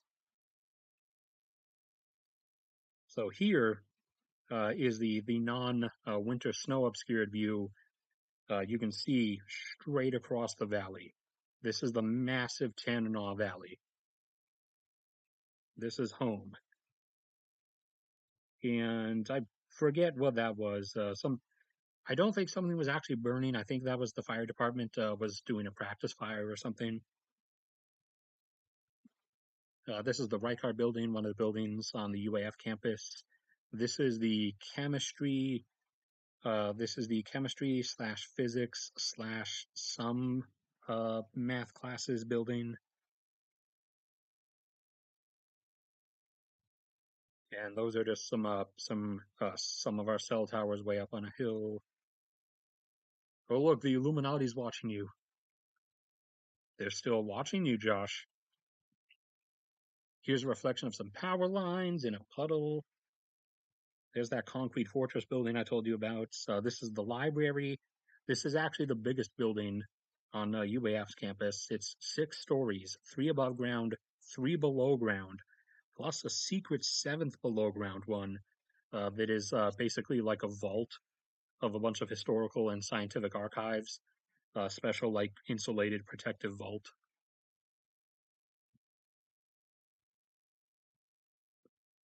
This is the lower like lounge level of the cafeteria building that I told you about, the Wood Center. It has like a bunch of like couches and stuff and some TV areas for people to set up like public gaming events and stuff. This is part of the actual upper floor where the actual like dining area of the cafeteria was. The Alaska Grill is one of the places you could grab stuff from. They make awesome grilled cheese sandwiches, like absolutely amazing, and awesome chicken strips. They do awesome chicken strips too.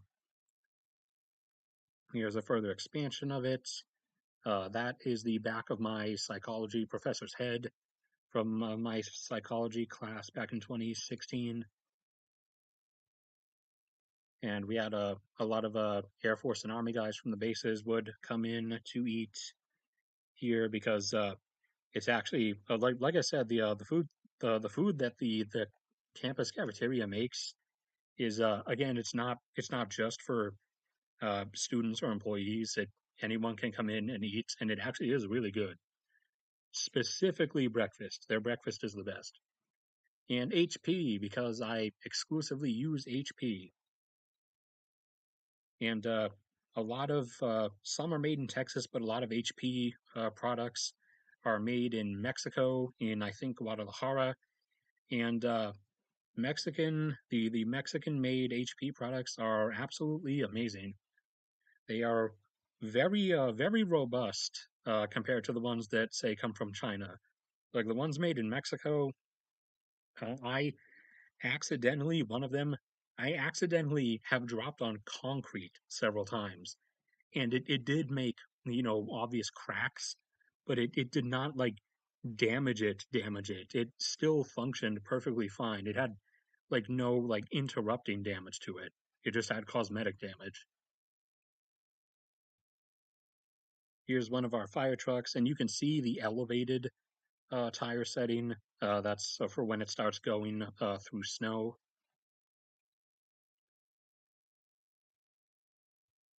Infrastructural stuff. That's one of the MBS connected buildings. Some more cloud obscurity. Oh, here we start getting, I think we start getting some decent cloud shots. Oh, there's one of our bronze Nanook statues.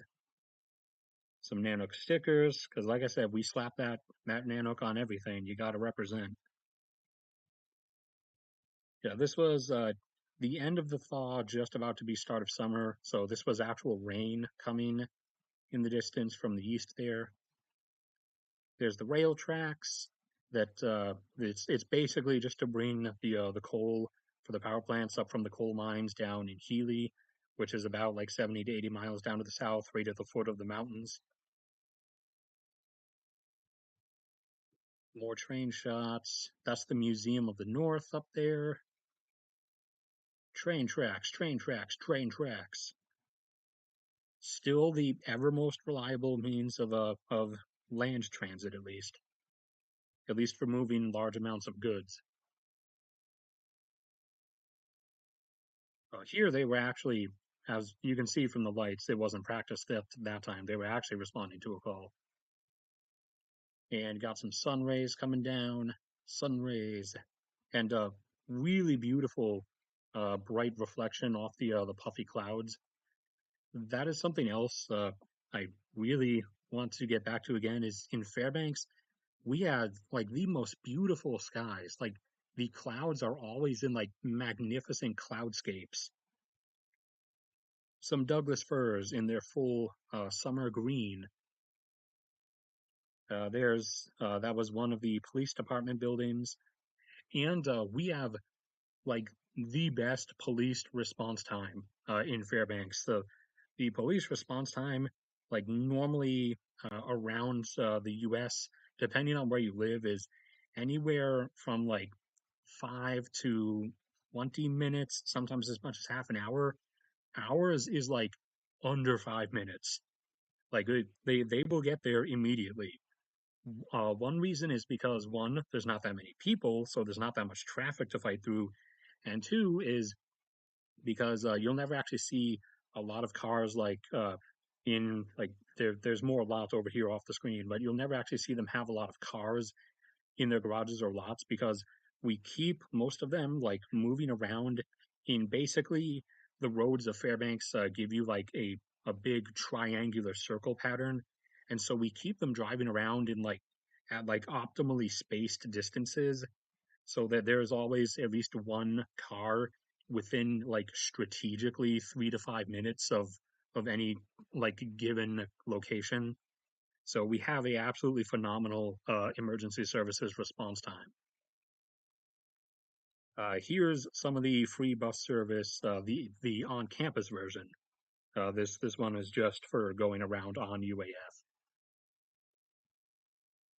There's the one for going around the city. Yellow line, that's the one I take to get to the airport. or to go to and from the airport. See, exactly. Public transportation. It absolutely made my ends meet. Absolutely. Public transportation is the key. There's my setup, like I told you at Fred Meyer, sitting there to work on stuff because the internet was bad. So it kept me from getting distracted. Open up my laptop, got my Firefox glaring at me, at least when I was back up home. I had a Firefox who would glare at me to make sure I get stuff done. Got my milk, got my Ritter Sport. I'm ready to go. Some stuff from inside Muri building. Some closer shots of the radio telescope. Look at that awesome thing. I think it's 130 feet wide. I think is the particular dimensions of it. Let's see. All right. Am I ignoring anybody? Smooth. I believe. Uh, nope. Doesn't really look like it, or at least not too much. I think that's only one new message, and we're down to two people. So Josh and probably Paul, maybe. Oh, look, it's me. There's me taking a shot of a reflection of me taking a shot. Oh no, I'm between the trees. They're gonna uh, close like scissors and chop my head off. Some more stuff. This was before it was replaced. This was the old radio telescope. We did replace it with a new one in 2018, 2017 or 2018. So this was the old one that's been there since like the 80s. There's some rockets, Douglas firs. There's the radar, the Doppler radar for the weather service. Upshots. Here's our absurdly overcrowded distance to insert city here poll. The Lawrence building, the Lawrence Irving building. Yeah, this is the fisheries science building, or just the fish building, as it's unpolitely known as. So that was where one of my friends will spend most of his time because he was a fisheries major. So he was always in the fish building.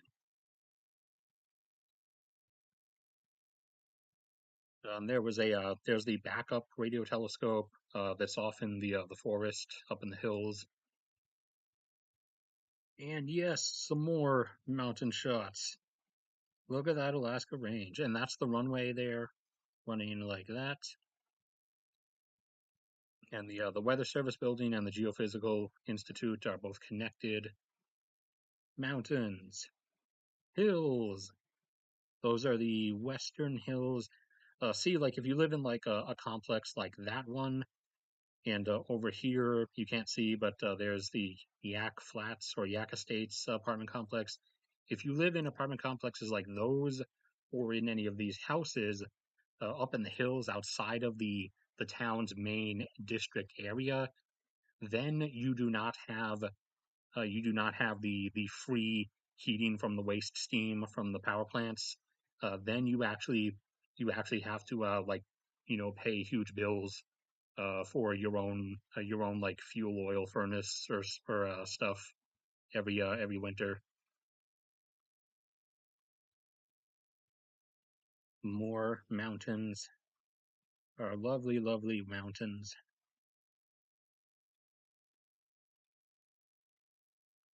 Yeah, I think that smudge right there is the one of the Yak Estates buildings. There goes the bus. I think you guys have actually seen me use this as a ending shot or as a shot, a backdrop shot in a video sometimes. Argus. I think this was this when I got the rainbow shot? Yes, it is. The sunlight was coming right through my water bottle at just a perfect angle to cast a rainbow there on the bench. So I got a nice rainbow shot and kept getting more shots of the mountains, although it was starting to get a bit too hazy. And then some gulls came through, and this was another party night, or sorry, another game night. Rather, I wouldn't really call it a party, but this was just after Dark Souls 3 came out, so everyone was down trying Dark Souls 3, and we got triple Papa John's. Angry Firefox. Clouds, not the best ones. Here's some better ones. Those ones looked kind of nice. And then someone's random husky just came up to me and was just like nosing around. Hello, Doge. Hello, happy Arctic Doge. Here's some awesome cloud shots.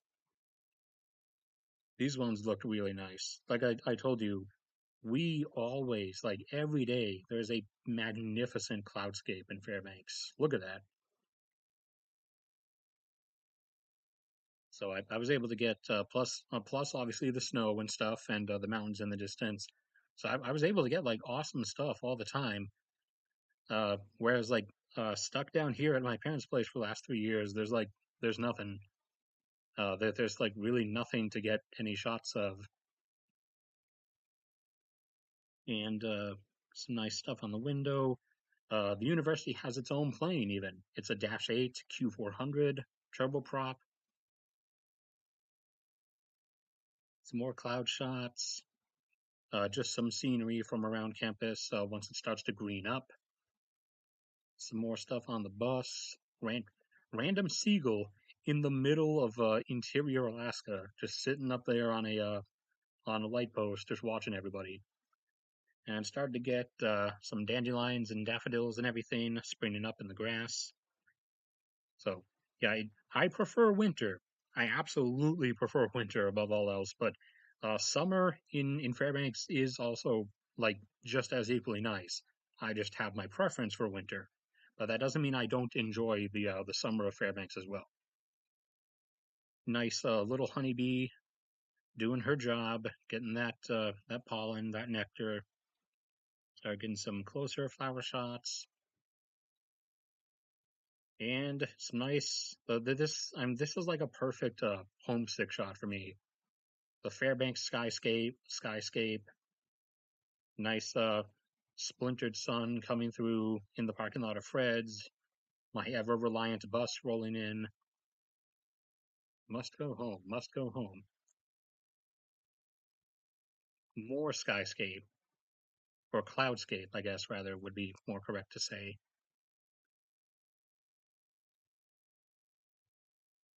That's my TV back when I had one, which I really only had to play games on, but I don't play games anymore, so I don't have it anymore. Oh yeah, and we had Arrowhead and Glacier Water. I missed our water too. That was back when I had blue hair.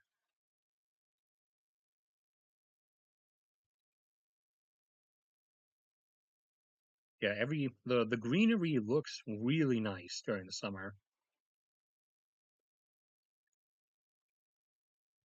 Although back then I wasn't as skilled as I am now. I didn't really know how to like tone the camera's like lighting capture all too well yet.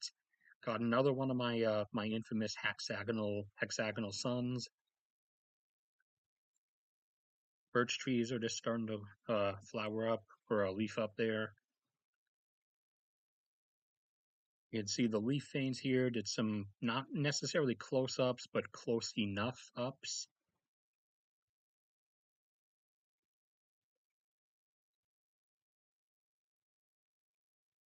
Oh yes, and we are tobacco-free campus, uh, and actually a lot of locations around town are also tobacco-free.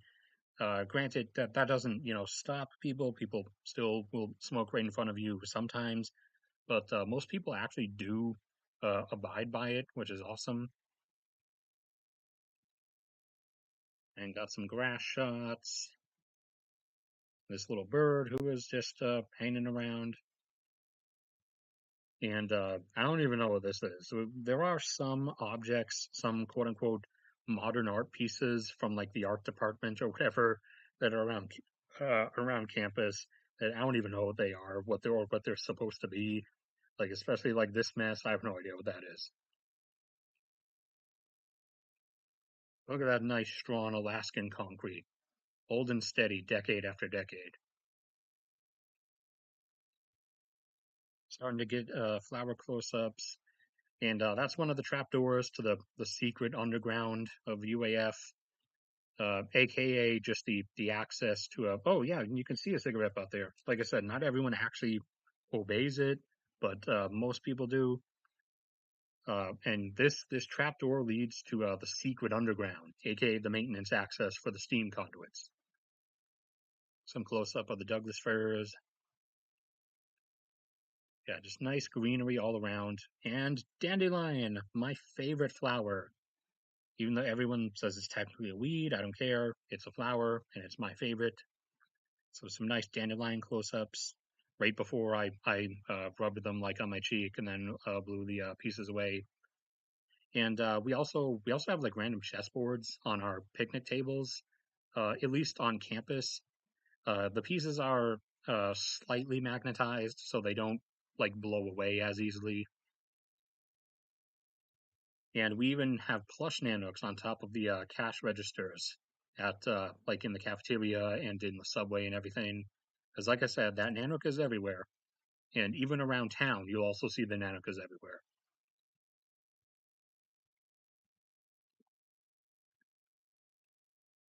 Oh yes, nice rolling fields, and that's supposed to be art too, I guess. That I have no idea what like the quote unquote image is, but I more care about the just the grass and our nice maintenance of greenery.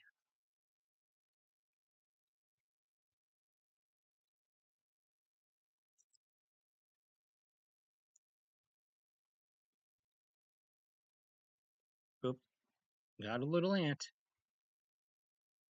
walking across the concrete, and close up on the concrete like this too, you can actually see like the individual like rocks and sand grains and stuff that the primary like mixture of the concrete is made out of, with the cement in between binding them together. And there's that same picnic table now not buried under the snow. Honeybees again started getting closer. I used to be terrified of bees. Like I had like legitimate phobia. However, I do not anymore. I will get right up to them and take pictures. Wasps, I'm still really iffy about. However, I have lost a lot of my fear. Like I'm willing to actually melee them to death with a slipper or a flip flop or a sandal now. However, if one like suddenly comes into my field of vision, that I still have the old phobia response in that case, and I usually still will just bolt off running. Yep, getting covered in pollen. Greenery, greenery, greenery. Look at this nice hill. Man, if there was not a road right here, I would love to do like the stuff me and Josh used to do in the old days and like roll down this hill.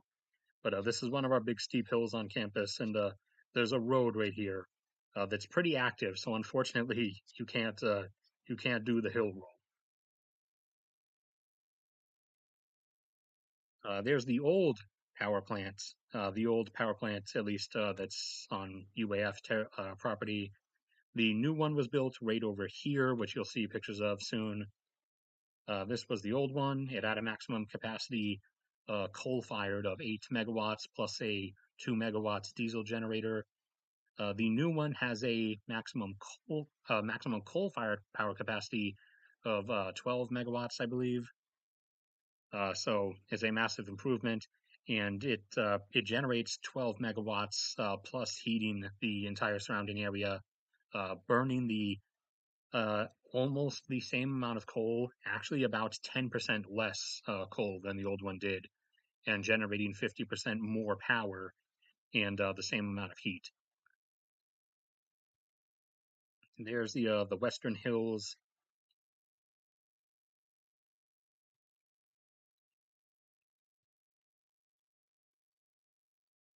A lot of that was just infrastructural stuff. And there's the coal, and also a random chair on top of the roof, a folding chair. But there's the coal, one of the train cars, our nice bituminous coal from down in Healy.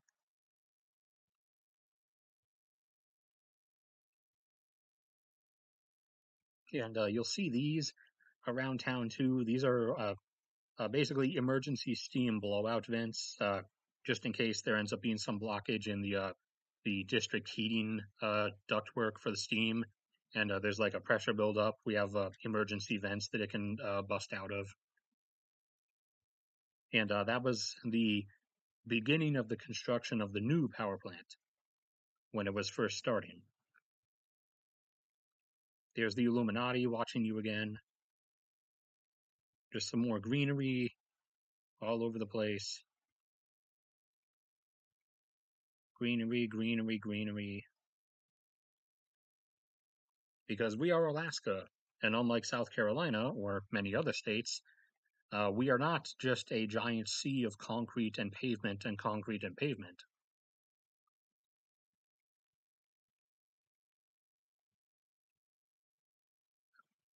Check chat and shift my sitting position here for a second. Test European Space Agency. What?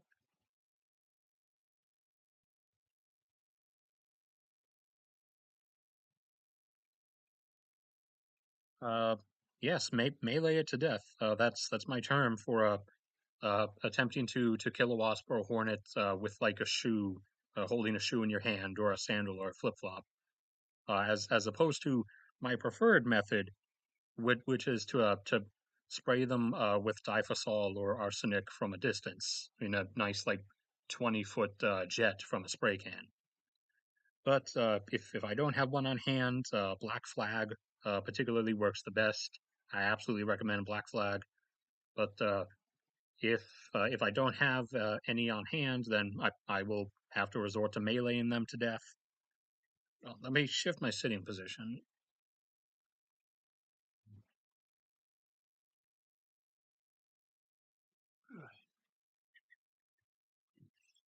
Sorry, my parents' furniture is kind of creaky, so it unfortunately makes it through on the mic a lot.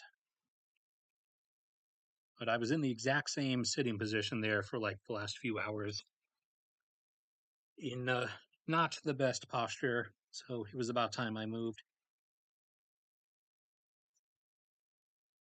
More campus greenery. I also this you'll see this a lot. I love getting sun through the trees, shots like that. It's one of my things. Greenery, greenery, Central Alaskan greenery. Yeah, here's an open field uh, that people often that this is where people would come and play sports a lot in, like ultimate frisbee and stuff.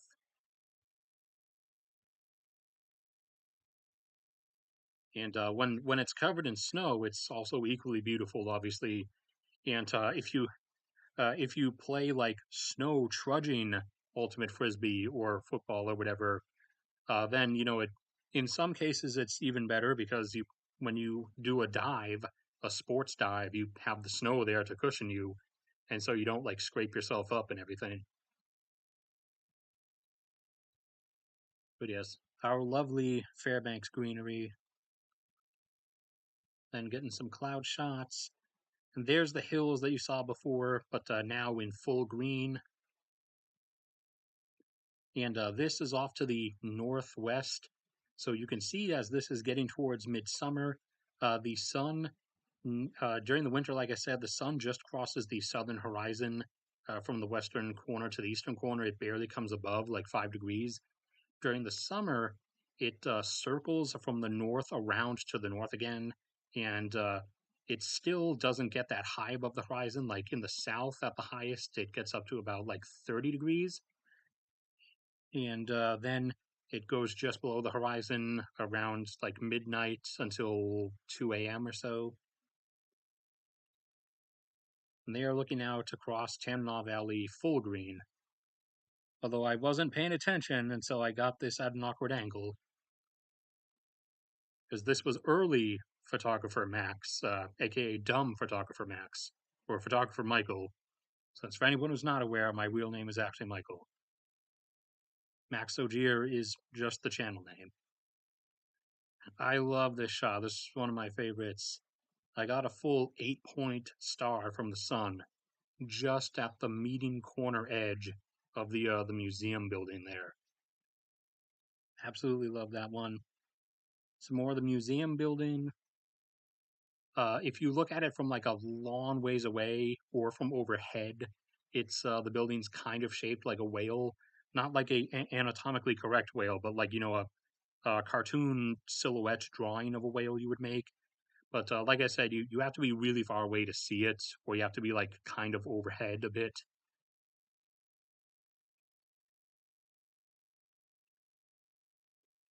More flowers springing up. Green and serene is what home was, and still is. I just need to get back.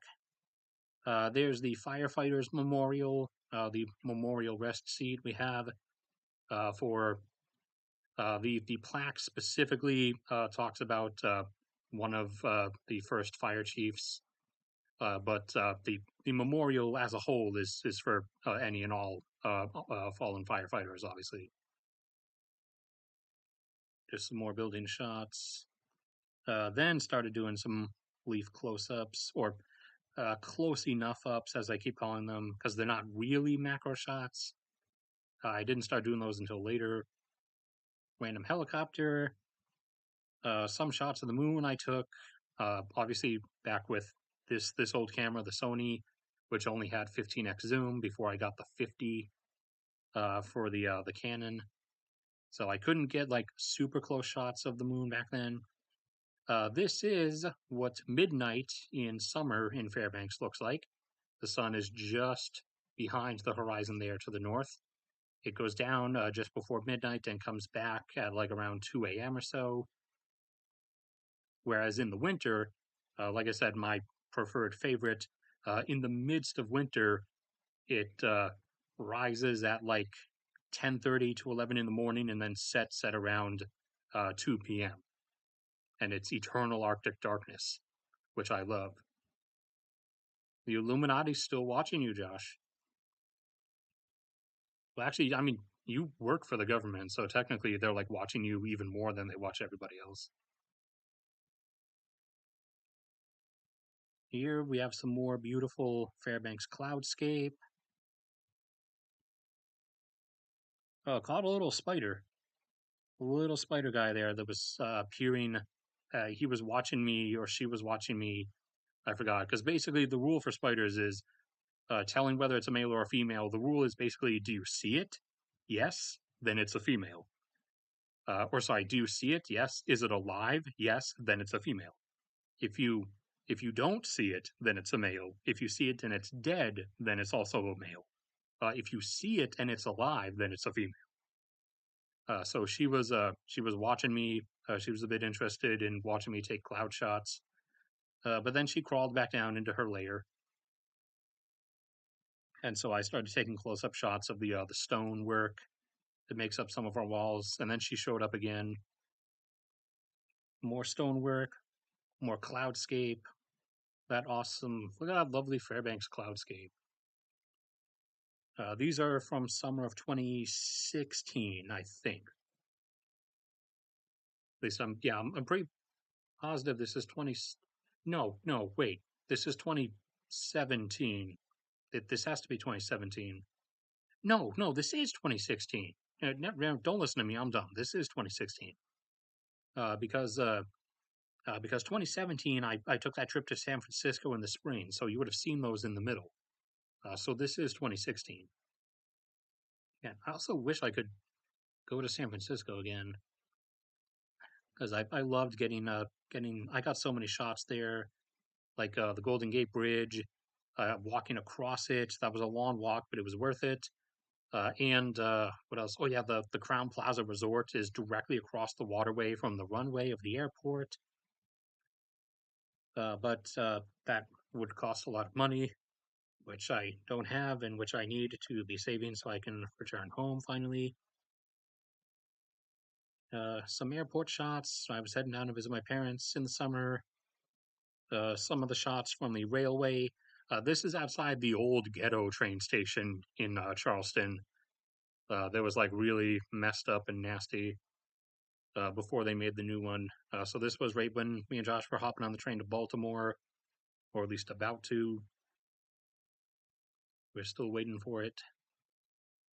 Yeah, I think I intentionally avoided it, but just off to the side here was the wall with all the graffiti and gang signs and everything.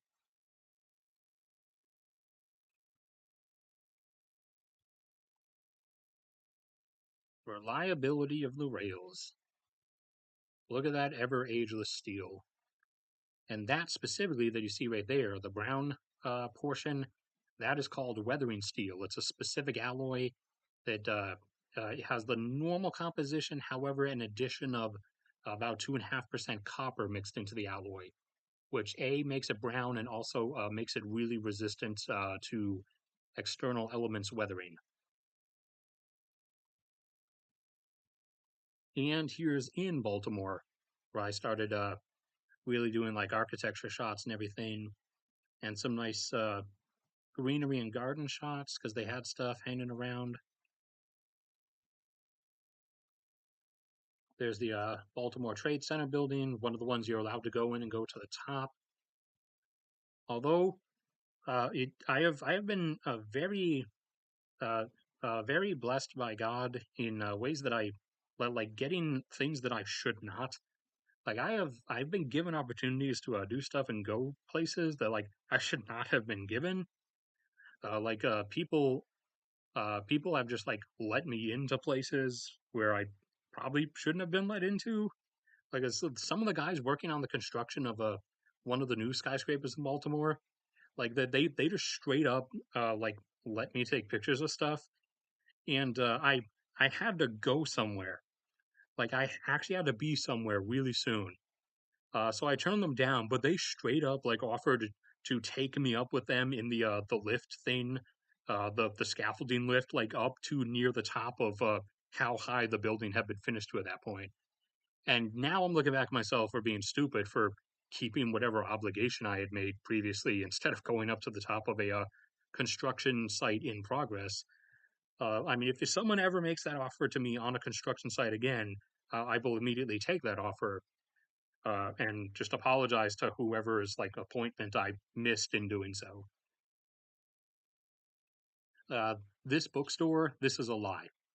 It looks like this massive Barnes and Noble bookstore. It's like, oh yeah, it has 6 floors. It's got so much stuff.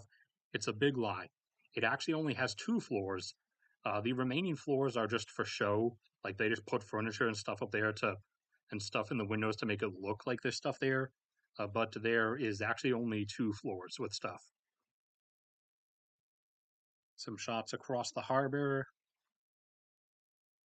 I initially thought this was just like some weird modern art, but these are actual recovered beams from the wreckage of the World Trade Center in New York post 9/11,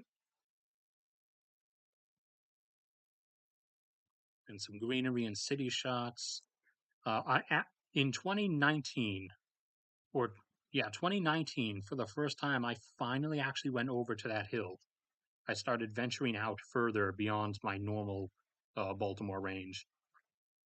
So if I ever end up getting to go to Baltimore again somehow, I'll go over there and even further, like around different places.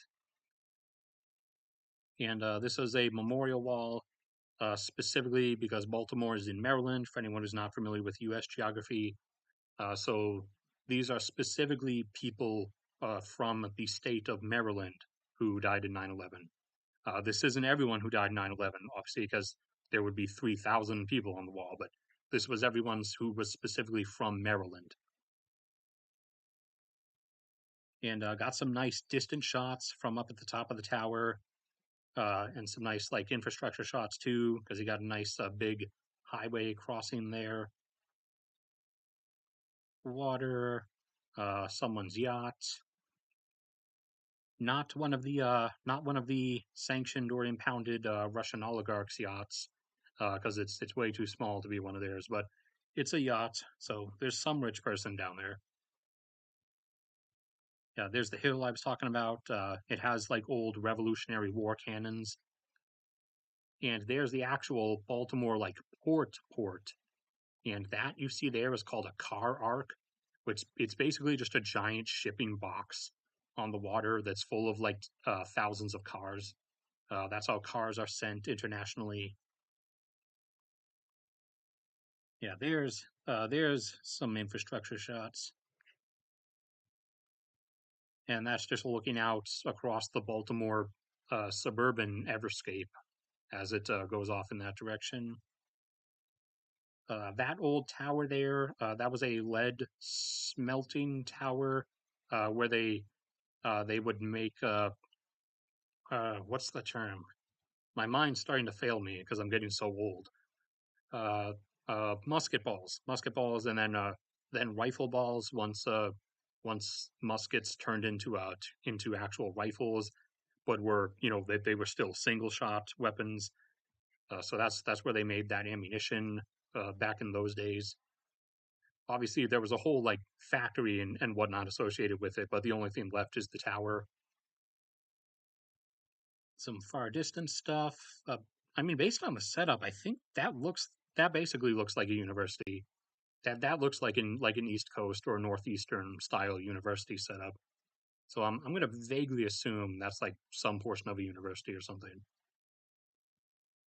This was inside the tower, and then looking down on this Banks building, they had two random picnic tables out there. These were shots of everybody on the memorial wall for specifically Maryland victims, of which I think there's like 150 or so.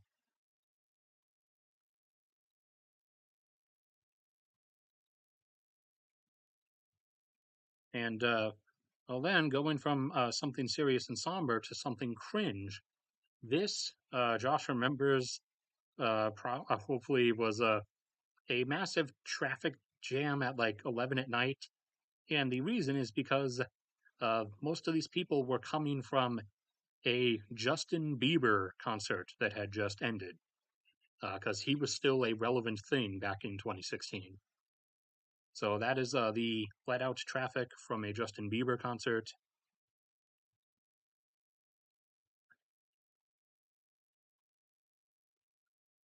That's Josh as a dead man. I have no idea what compelled him to but he suddenly like threw himself on the floor and just laid there like not breathing and was pretending to be dead. So we kind of treated him like he was dead. This was stuff from inside the Baltimore Convention Center.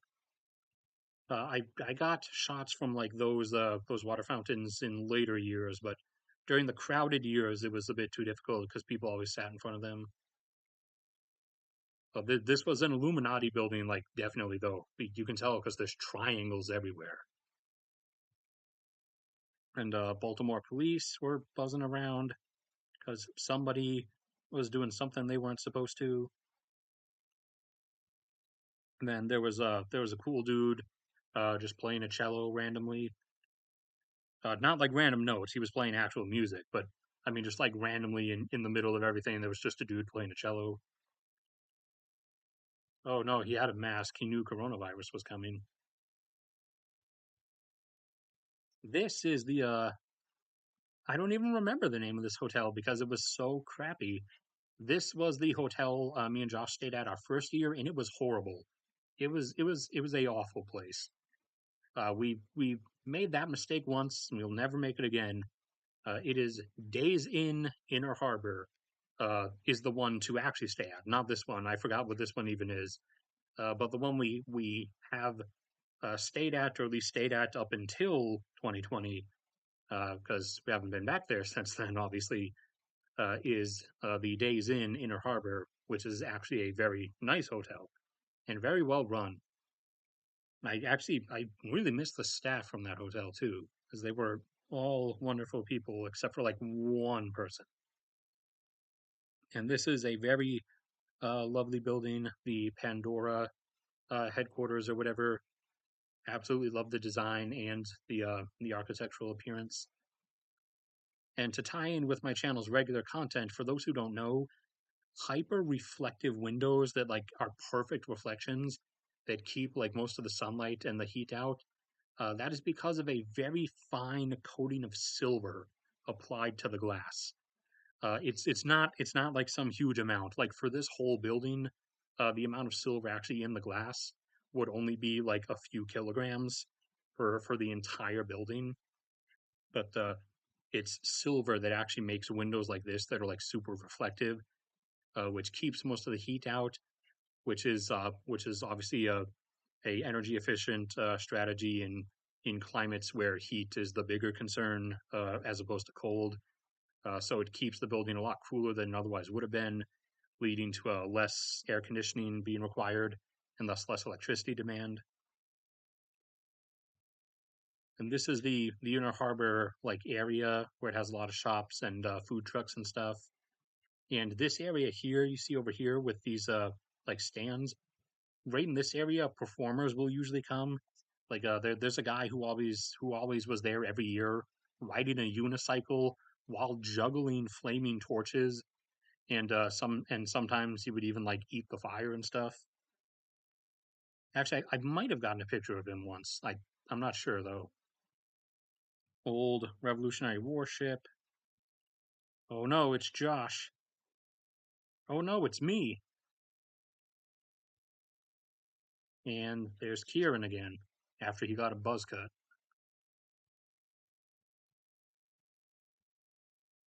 Baltimore, Baltimore. Some shots I use for some of my videos you might recognize, just to show cars on a road. And nice bridge way off in the distance.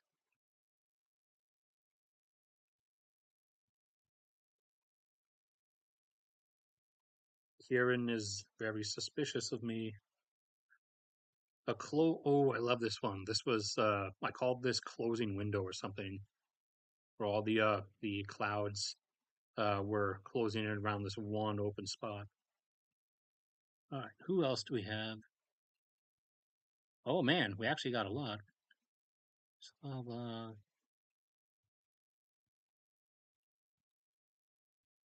Melanthers,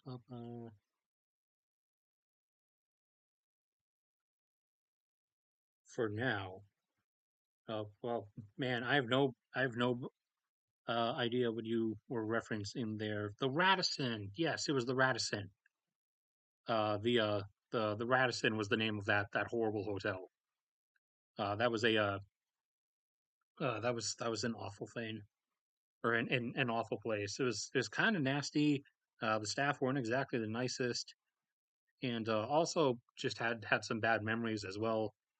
So it was moving from that up to the Days Inn. That was a magnificent change.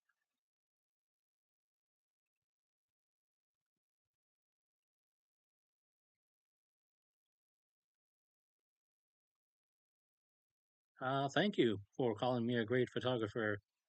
I think I've been called that like maybe twice over the course of 8 years or so.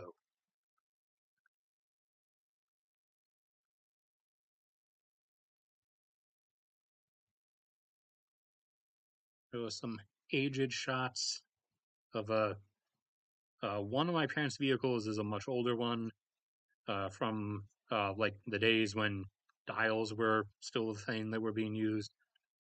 It's like an ancient Chevy. Don't get Chevy vehicles, by the way. Actually, don't get American-made vehicles. They're kind of trash. You guys know I've been doing the thing where every week or so I add another thing to the list of the best X comes from country Y. Uh, I will give you who are here or who are watching this VOD before I actually post the update or whatever a spoiler. The best cars are made by Japan, and that is a no contest issue. You cannot even ask to fight me on that. American cars are trash. German cars are good, but they're asking like 80 grand for them. So Germany, you can buzz off. I'll keep buying your chocolate, but don't try to push your cars on me. Not that I have a car, have ever had a car, or will ever have a car, because down here I'm just stuck and I can't go anywhere. And back up home, I have the Max bus system. So what am I going to use a car for? And actually, even back up home, I could walk everything anyways, because Fairbanks is well designed, unlike the South and most of the lower 48 states as a whole, even. But yeah, Japanese cars are the ones. Uh, Basically, I would never touch anything else, because almost everything that I've ever been around that has been good in terms of vehicles has been Japanese. Hondas and Nissans specifically. And at one point, back when I was a kid, my parents' cars were Suzuki's. But everything not Japanese has been like a absolute piece of trash. Some more of a Clyde, Mr. Big Orange Love. Some more Jessie, because this was 2016, so she was still alive back then. She liked to be next to the computer mouse, and here she is contemplating the meaning of existence. Because, like I said, she was wise and philosophical, nipping the end of her tail. Jessie, Jessie, Jessie, Jessie in the sunshine.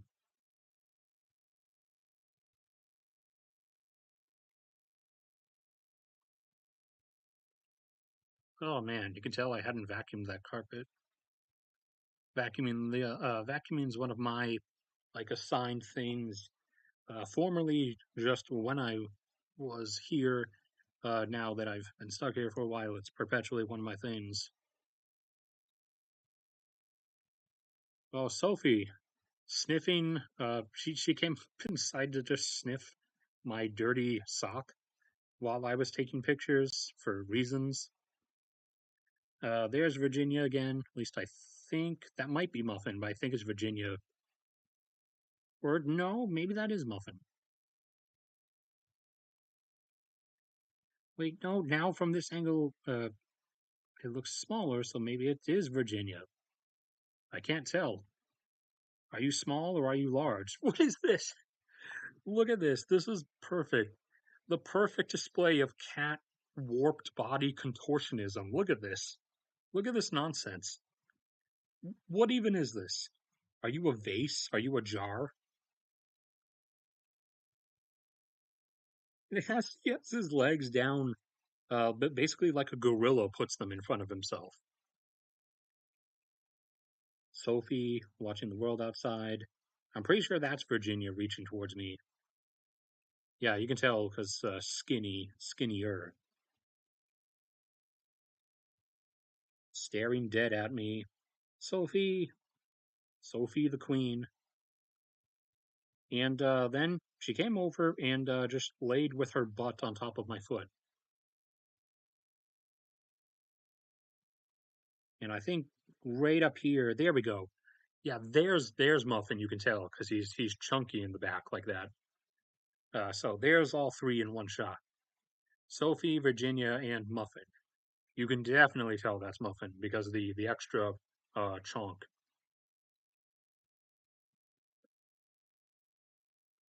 Sophie, look at the little peaceful white fluffy cloud angel.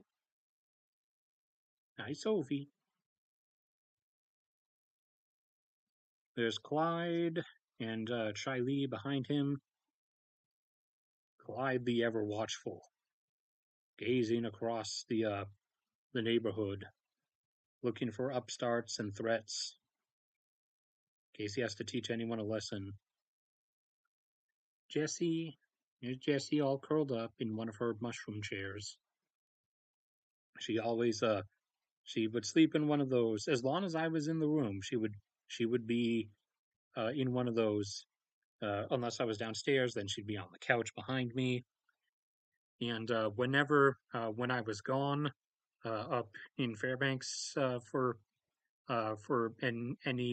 each individual amount of time, uh, every day she would ignore my parents completely and just be in my room all the time.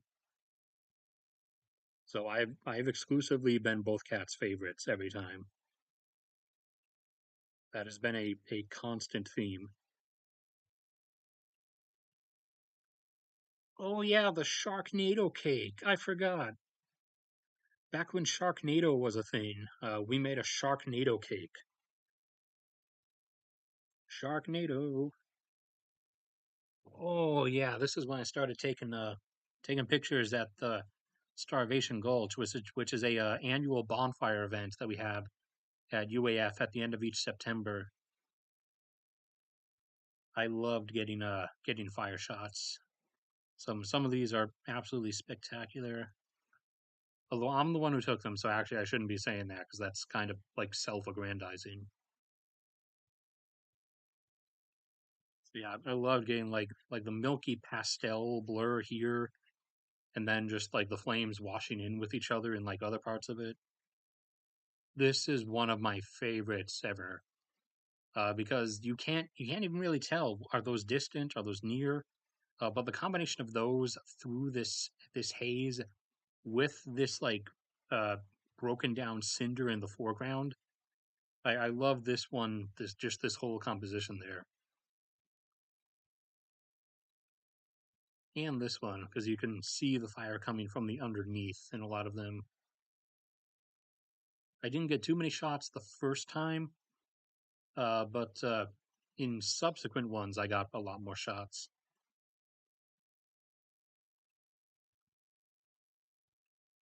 Oh yeah, and the effect of the fires, the way the heating mixed in the air made like mini tornadoes.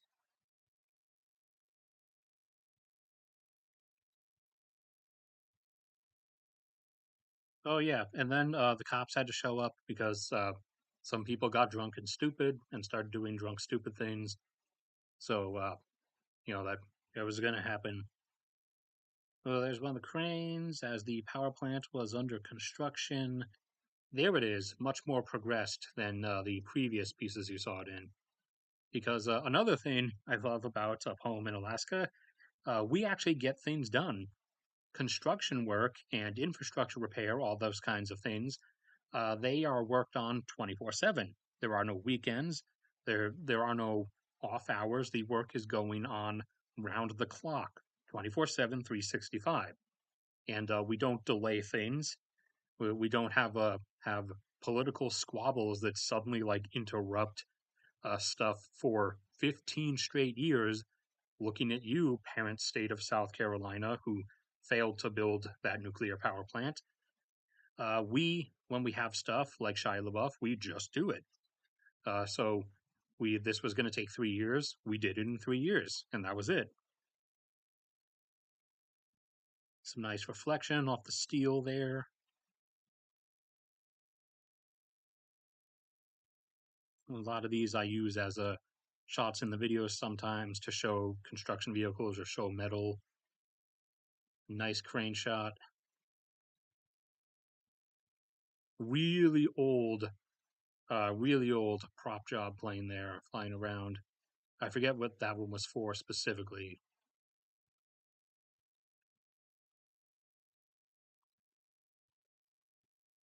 And this is the stairwell on the side of the old power plant that was being replaced by this one. Steel, steel, steel. And specifically, this is structural building steel. So this steel will have the normal, the usual one 1% carbon plus roughly 1% manganese. However, it will also have an addition of something like zero point 0.2, 0.25 to 1% molybdenum and between zero point 0.1 and 0.25% vanadium as well. The vanadium and molybdenum are what give it the structural weight bearing strength.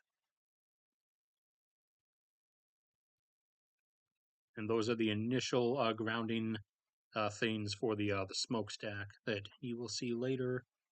And there's some smoke, some coal smoke coming out of the former power plant, raising some of the beams up there. My another one of my old laptops.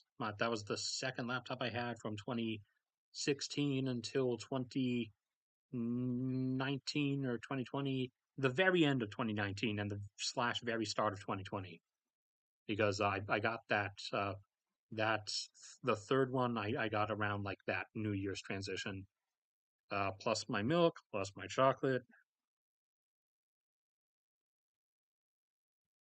some more shadow fall on some snow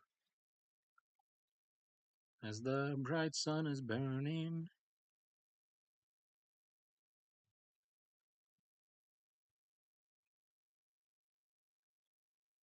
And that's a fallen tree in the woods. You also usually see some moose around there.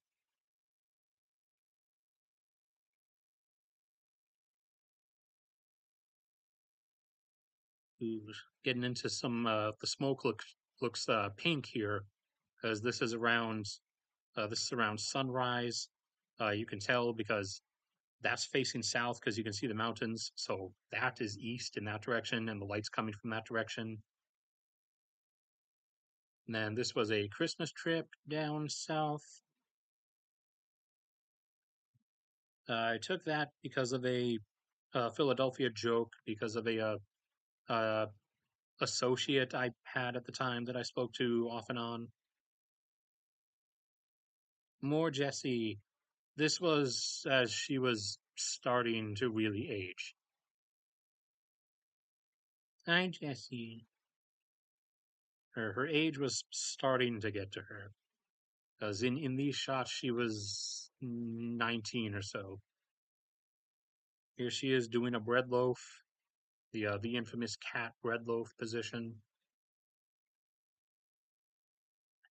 Here she is, sitting dignified in the sunlight.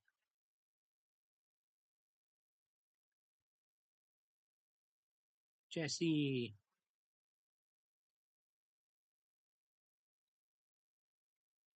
And then, yeah, because she was getting old, and thus she would have probably joint problems.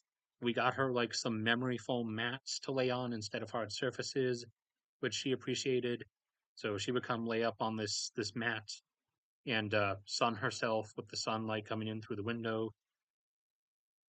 I think I got a decent angle like this one, and I got a really good one from another angle somewhere like one of there we go. That's it. This is one of the ones I use to represent her most frequently. Is this nice sunlight angle one?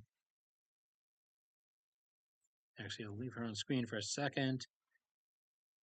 Uh, Show of dominance, rubbing on the socks. Yes, uh, potentially.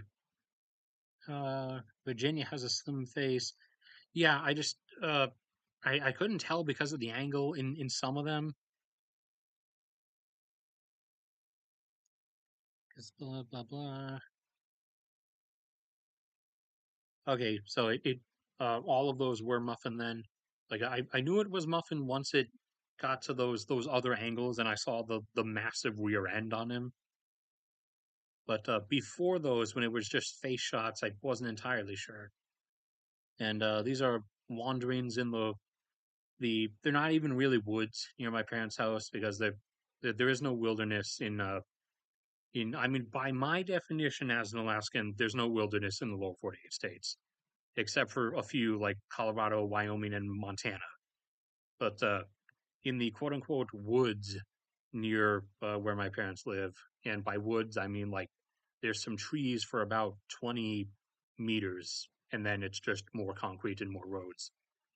So this is a path through one of those places, which is just another path I have to walk on and pick up everybody's garbage off of, basically.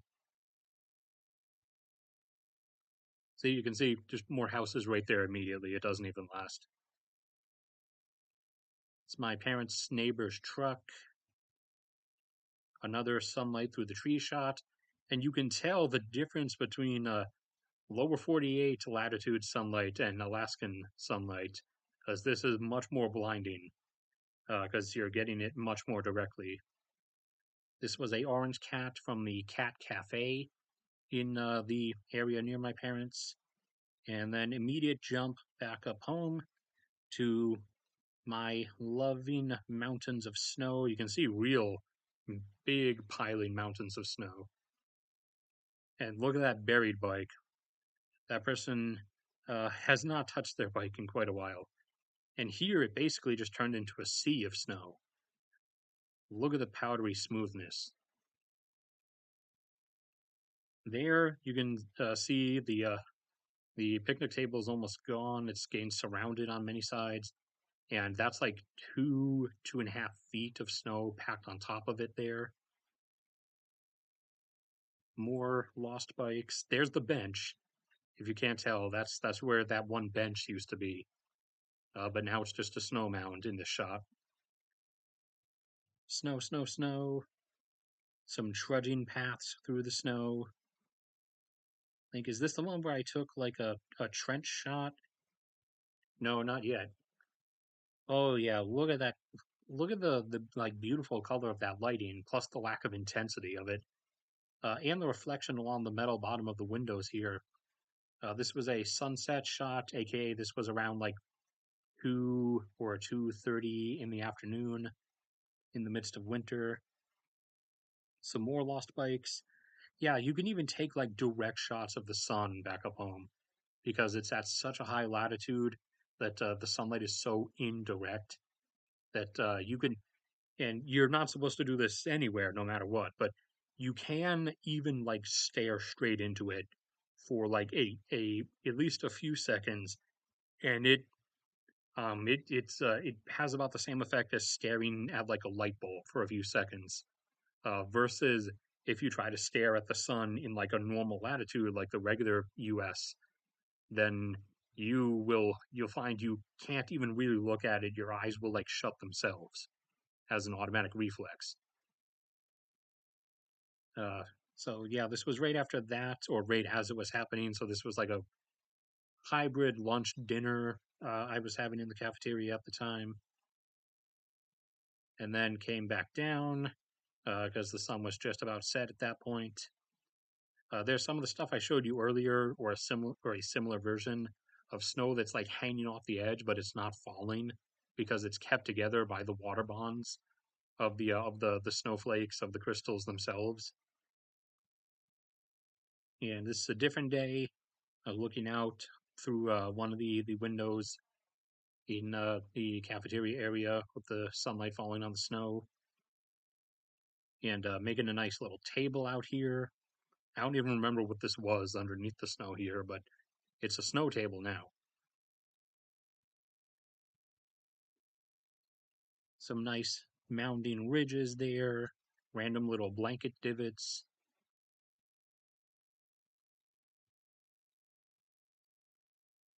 Bobcats doing their work again. And you can see here just the sheer amount of snow we get over the winter because it's basically come up to this hand railing here, which is about 3.5 to 4 feet off the ground.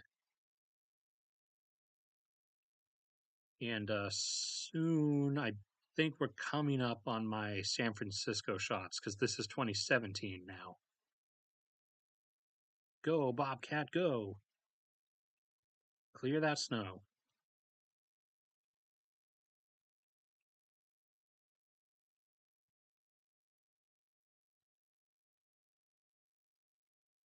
Yeah, I miss also having, our actual competent infrastructure workers.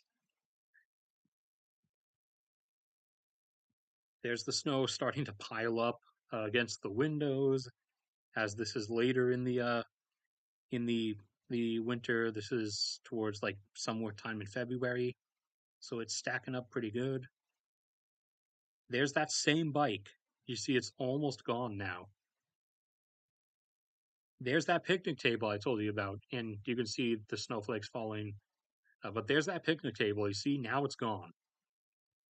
It is no more.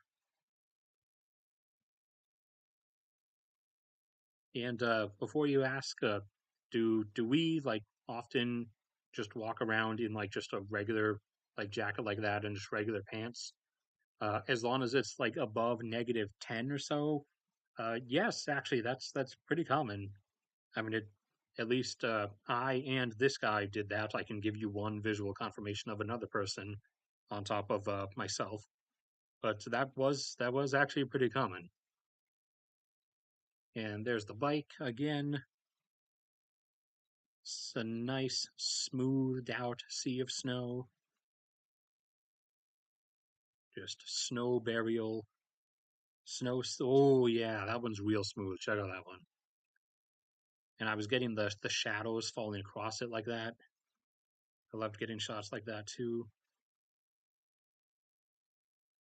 There's that picnic table, or rather, there isn't that picnic table because it's gone now. Smooth snow. Actually, you can even think it looks like sand in this one as well. Some more smooth snow. Smooth snow, smooth snow. There's I made that imprint just for the sake of taking this shot to show you how deep down it goes. Oops, the bobcat grazed the bench and exposed some of it. Just more snow sea or snow dunes, I guess you could say. Snow, not Smo. Smo is a Dark Souls boss. But snow dunes. Look at look at the beautiful smoothness of our snow and how ever extensive it is.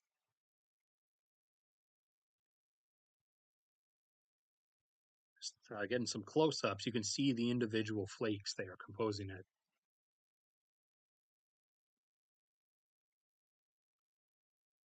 Snow dunes, and I love the curving of the shadows I was able to get over the snow in some of these.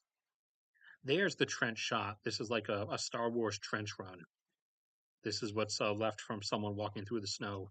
It made a trench that you can do a Star Wars run down. Here's it from another angle. Shadows on snow. Another thing I loved getting. Another one of my sun star shots from behind a tree. This one I got it at such a perfect angle that you can't see the tree interrupting it, so it actually looks like the sun has cut through the tree here, like the trees in separate portions on top and below. And there, before before people are wondering, or before people ask, like, how could you like survive on such little money though? And it's because I really like didn't. I basically don't own anything, or even up home didn't own anything. Don't like have like payments on anything, and I don't like I don't live expensively. Like this was one of my quote unquote meals. It was literally two pieces of bread and some cheese, and that was like $1.10 or something like that. Uh, I mean, milk will financially weigh me down, but I'm not giving up my milk. I will physically fight you to the actual death before I give up milk. Some more beautiful shots, some noisemakers, party noisemakers. That's the hill, the same hill you've seen before, but now covered in snow, but in the daylight. Snow, snow, snow, snow. Shadow of the photographer. And there's the snow on that fallen birch tree, just piling up and not falling off the edges. Snow Everscape. Really love the snow lighting in so many of these. Oh, here's an awesome one. Especially love the shadow casting. And, ooh, yes, the perfect curving roll of snow at the edge of this hill here. All right, San Francisco should start in just a second, I think. There's just a few more snow ones and tree shadows across the snow. Just the edge of a bench sticking out there. some random Canadian money. I forgot I forgot what it just oh yeah, some random dude just like gave that to me. He was I forget if he was an exchange student or what, but he was like he was like, "Oh, hey, because he offered several other people and no one like took it. But then he asked me, he's like, "Oh, hey, do you want 5 Canadian bucks? Like it's not like I can spend it here. No one will take it off me." And I'm like, "Oh, sure." And so I got 5 Canadian bucks for free for no real reason. Here you can see some bigger snowflakes composing this particular snowfall, and you can see all these sparkles on the snow from the sunlight if you squat down and get it at the right angle. More snow. You will find I have quite a lot of snow shots, but I absolutely love getting all of them. And you can really see how high the snow is up here on this tree. It's reaching up towards these not second floor windows because a lot of our buildings in Fairbanks have a semi basement floor that is like half underground. So it's reaching up towards the bottom of the 1.5 floor windows. Some more epic light casting across the snow. There's the endless snow everscapes. Snow dune everscapes. Snow dune everscapes.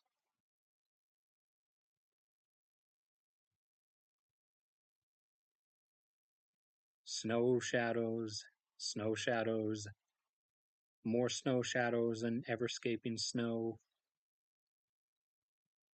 And just about to flip, I think, unless my memory is failing me, I think it's about to flip soon.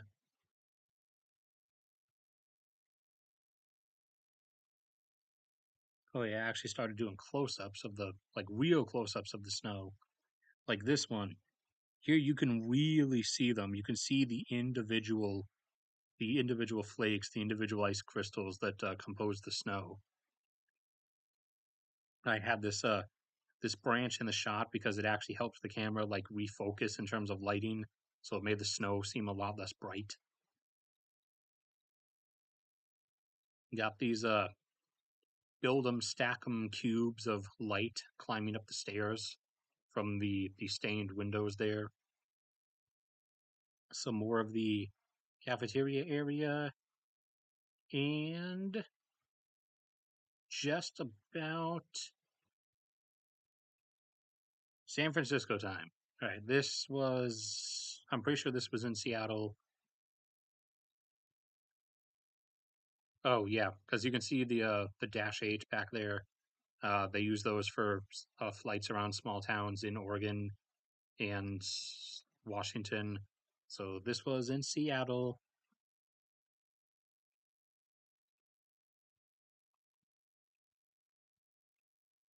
Yeah, two sharklets of two plane wings coming towards each other. Yeah, unfortunately, this was one of the times I flew on Alaska Airlines, which was a mistake I learned not to repeat. I stick with Delta. And here is actually in San Francisco, Qantas 747-400. I have actually been on one of these because I got to go to Australia as part of a educational group trip thing called People to People back in 2007. So I've been on a Qantas 747. Air France A380 full blown double decker. This is the beast. Pulling its way out, getting backed out to head from San Francisco to Paris. Incoming British 747-400. More of the Air France and those giant, massive Trent engines. I think they use Trent. Air France might use Rolls Royce, but I think they use Trent.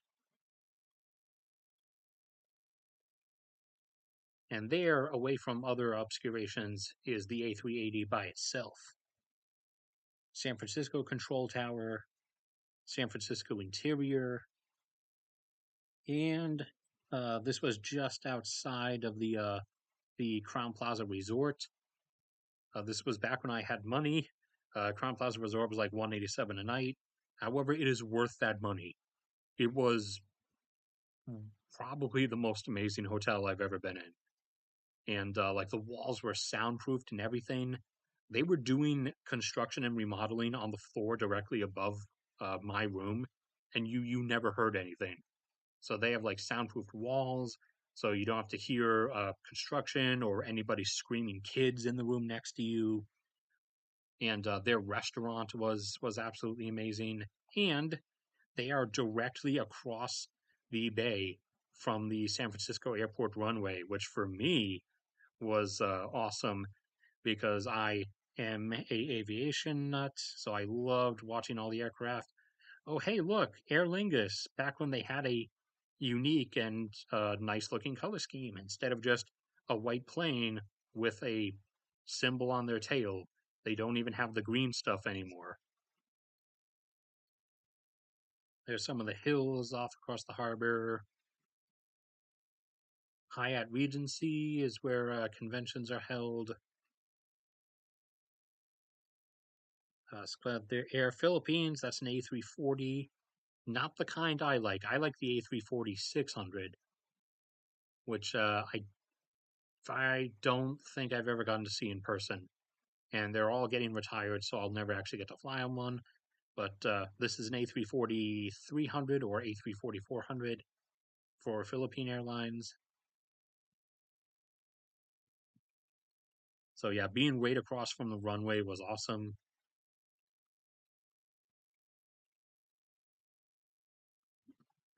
And there's the actual city of San Francisco way off in the distance. And that's about the best I could get because, like I said, this was back when I only had the Sony, so I only had 15x zoom, so I couldn't get in really far. And this was the Crown Plaza Resort. Some stuff from the inside as well. That was my one time like associate who shared the expenses with me on that one for oh man, I forgot what was his name. Yeah, I forget what his name was, but there was like there was some like group drama in the Discord, or I think wait no, back then it was Skype. Oh man, that was so long ago. There was like some drama in the Skype group we were part of, and a lot of people blamed me for stuff, even though I like had almost nothing to do with anything. Like I barely even talked, but I took the blame for a lot of stuff involving that apparently, and so everyone like dissociated from that group. At least everyone dissociated from me after that. He still kind of talked to me for like a little bit, and he paid me back for some stuff I helped him out with, but then he disconnected as well. They had amazing French toast and scrambled eggs at that restaurant.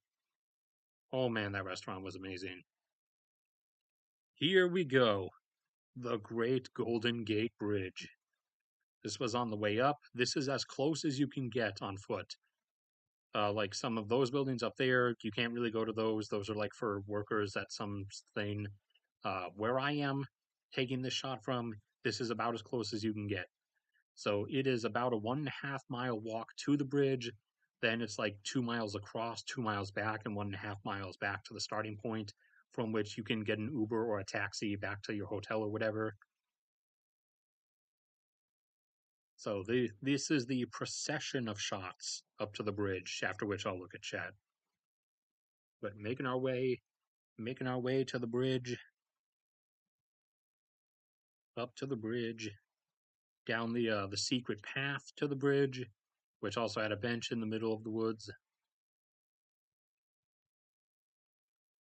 And there's Alcatraz. Used to be a prison a long time ago, for anyone who's unfamiliar with it. hills across the bay, some closer shots of Alcatraz. That's about as close as I could zoom back then, like I said. So Alcatraz, the city, that unique, weird pyramid building. Wait, no, that means the Illuminati's in this city too. They're everywhere, watching everything. There's a sand dredger that works on clearing harbors. Here we go, getting closer. And someone was poking their head in the middle of my shot. But yeah, getting shots of the bridge. The long ever span of the bridge, standing strong and mighty since 1938, I think, is when it was completed. I might be wrong. It might have been 37 or 36. Golden Gate. Look at that magnificent structure. It was a very agonizing walk. I was tired by the end of it. Very tired. My legs were aching, but it was well worth it. Here's a whole span shot. It was absolutely worth going that distance. Catch the entire span. Almost up to it. Was about to start the walk across. You can see the concrete anchors down there.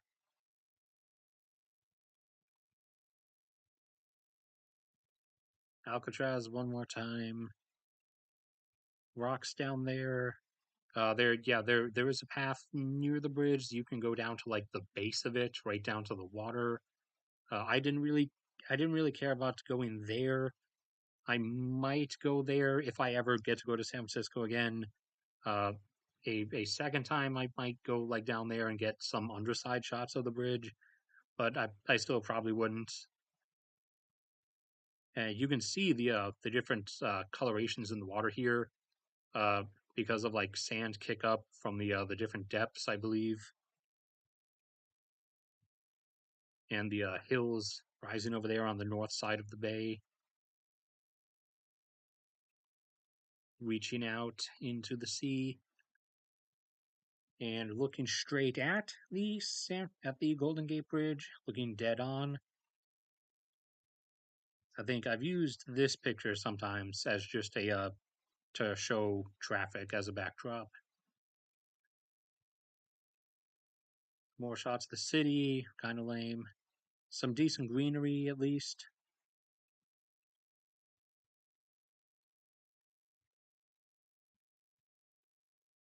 Here we go. The walk started, crossing the bridge. Look at those mighty arms. Enormous weighted steel suspension arms hanging down. Looking straight up, one of the arms from underneath it. Some foam, some wash in the water down below. Some more. Back to the bridge, underneath the arms. Some shots of the actual like cables coming down from the suspension arm. Keep in mind this steel has been sitting there holding this thing up for 80 years, actually close to 90 years now.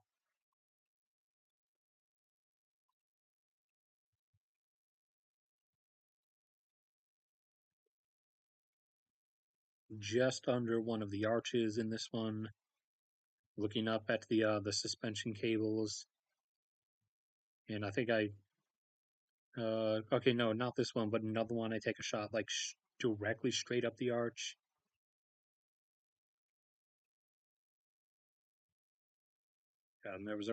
There's boat tours you can go on, but those cost money. And even back when I had money, I didn't actually have money. So I wasn't like throwing it around everywhere. Getting some distance in between. Yeah, this is the sag in between the arches. Basically, the part where you go to wait for Godzilla to show up. San Francisco city skyline again, kind of boring actually. Baltimore's way better. The other bridge that crosses the San Francisco Bay. There we go. It was difficult with my old camera to actually get the whole thing in one shot. You can actually see the pieces of my lens hood there. That is not an issue with my current camera. The lens hood of my Canon actually does not appear no matter how far zoomed out you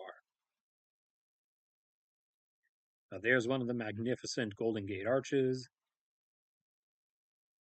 There's the anchoring point where on the other side where the arm comes in. Lonely Rock.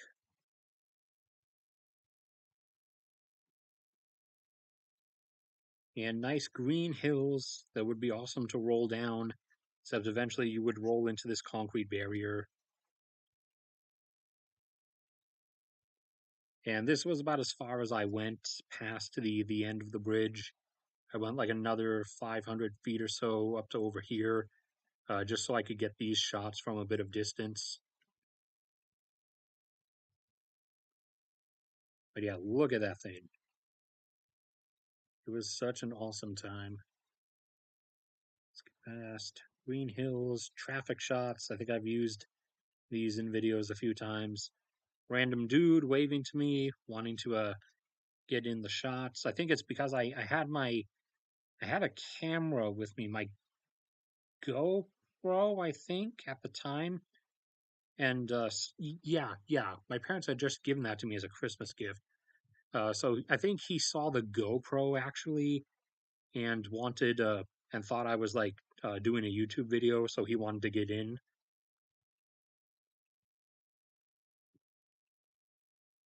Skyline from way away, still find it kind of boring. Like, I mean, no offense to San Francisco and anyone from there, but the only thing to me that San Francisco has is the bridge and the airport sitting across the harbor watching the planes. However, that is enough to compel me to go there, though, or was back when I had money.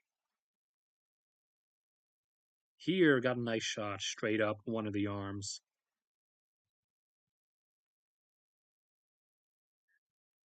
Get past that. Oh yeah, shadow shot. Shot of the bridge's shadow casting across the water. You'd see the smaller shadow just curving to touch it and then curving away, like it's a tangent line in geometry, looking straight across. Here we go, straight up the pillar of one of the arches. A absolute straight up shot.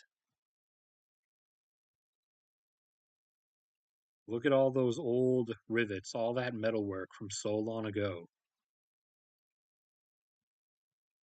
There's a freighter, a container vessel, that is. There's a 747 way up overhead. Oh, wait, how did I let myself take that shot? That is really awkward. Yeah, there's a nice vehicle to arch leg size comparison. Stop popping up, mini menu. Then I was back at the other side and took a few more shots, and then that was about it, I think. All right, took some shots of the initial structure out there,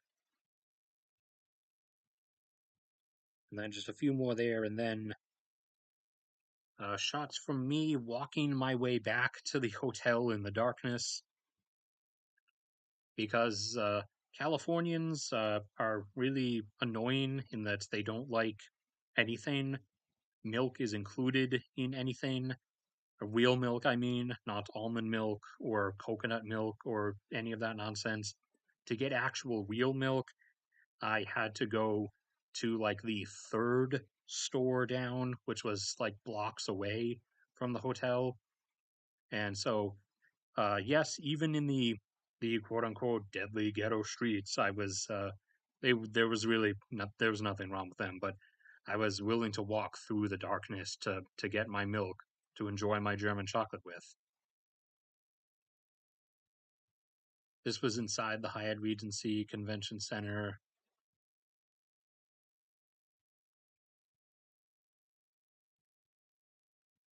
Blah blah blah. There's Cello Guy, except without a mask. Someone was running around in that stupid, infamous T-Rex costume, and there was a med alert dog. Some power lines. I know I've used this shot recently. For those who don't know, again, transmission lines for electricity transmission are actually aluminum wire, not copper. Once it leaves the transmission lines, once it goes down to the transformers, once it goes into a building or into the ground, then it is copper.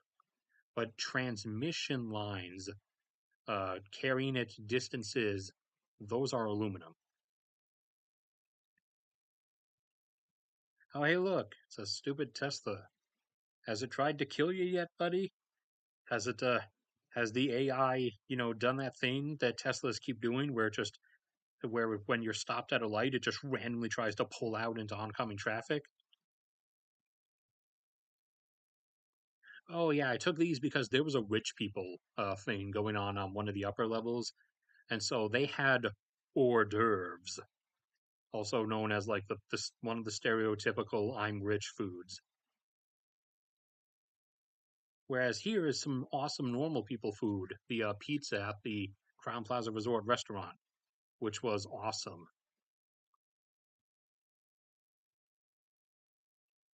Man, I miss that pizza. I only got to eat it once, but I still miss it.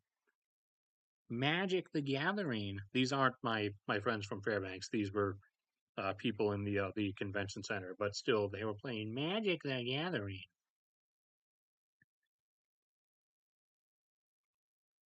Crown Plaza stuff, and they even gave you slippers. I forgot about that.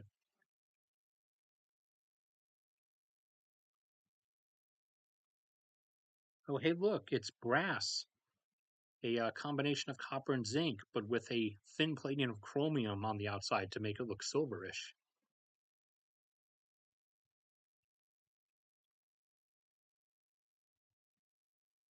Yep, on my way back up. This is Cathay Pacific, which is Hong Kong's main airline. So this is a Cathay Pacific 777 getting loaded up. And that's weird rainbow thing you're seeing in the glass is actually because vehicle glass includes a tiny bit of antimony mixed into it. Massive aircraft engine.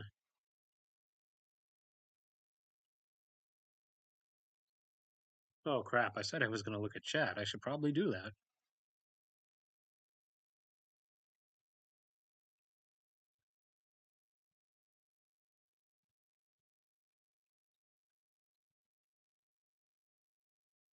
Okay, just the two of you now. I don't know. I have way more shots than I actually realized I did.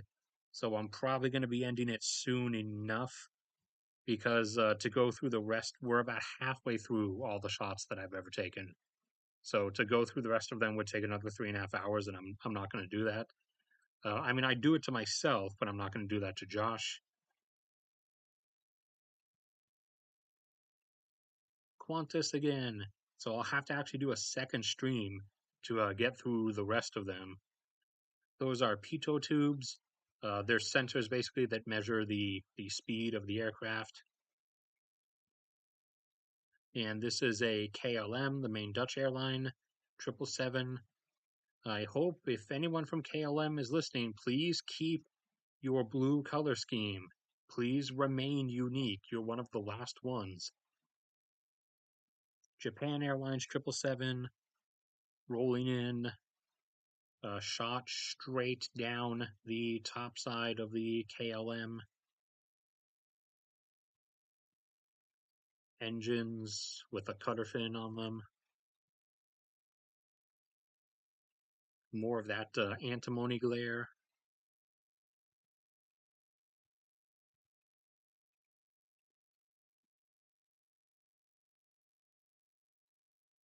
Nose shot. They turn the camera sideways, lengthwise shot or vertical shot. Oh, yeah. San Francisco airport is designed for people to be like mega lazy. It like literally everywhere has the walkway things, not just escalators. Like there's some of those. There are some of those in Seattle as well, I think, but not that really not that many. San Francisco is just full of them.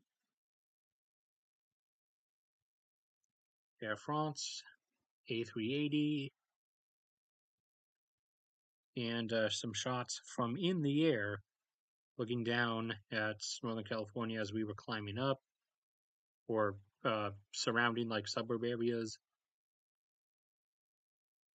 Those streaks are not messes on the window. Those are actually rain going into the engine because we were flying through a rain cloud. And then we were up above them in an infinite sea of white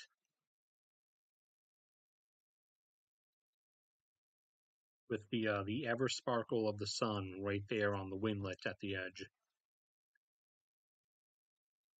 Started to get a break in the clouds. I don't know if this is one of the ones where I saw a thunderstorm or not. I don't think so though. Nope. Okay, because here's where we were descending to Seattle already. There's the Space Needle and surrounding buildings. More of the surrounding buildings. Little denser packed area there. One of my favorite shots, in terms of aerial shots, not that it's high quality, but I got a nice shot of the massive port and the loading there, and all of the fuel tanks, the bunkering tanks there as well. Got an even closer one.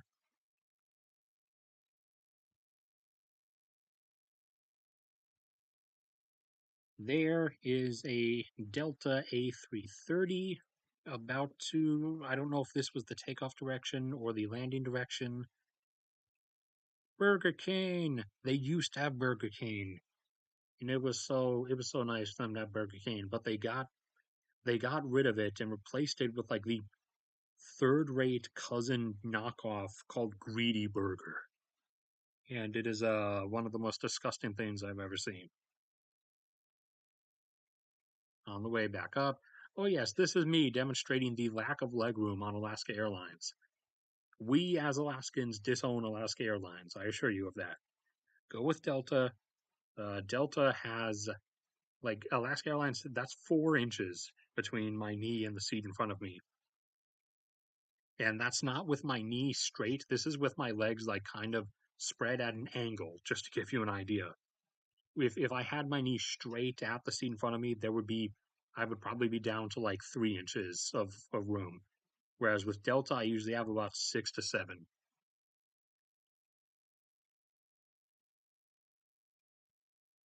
Some of the most new aircraft do the ambient like nighttime lighting stuff when they're flying at night. This is from our airport, the Fairbanks Airport. This was a coworker back when I still had my job, freaking out over a FNAF plush or something. And this is the power plant almost done being constructed.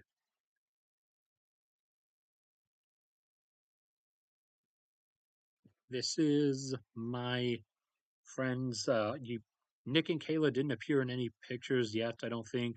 But this is my other pair of friends back up home, Nick and Kayla. This is their cat, and she's not necessarily, I wouldn't call her shy, but she's kind of finicky. Like she actually has the cat definition of I only want attention when I want it, but when I want attention, I really, really want attention.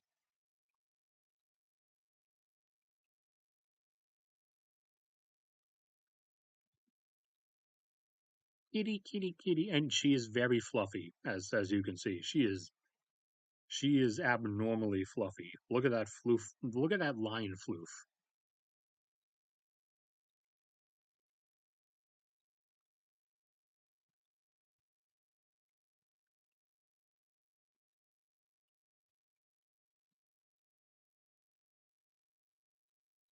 See, wait. Oh man, her name is even blanking out for me. Hold on. I need to. How have I forgotten her name? It's like just hanging off there. I need to go through here and find one of the shots I put of her because I included her name in the description. Where is she? Where is she? Because not Wednesday. Wednesday's their new cat. They because they just got another cat like a few weeks ago.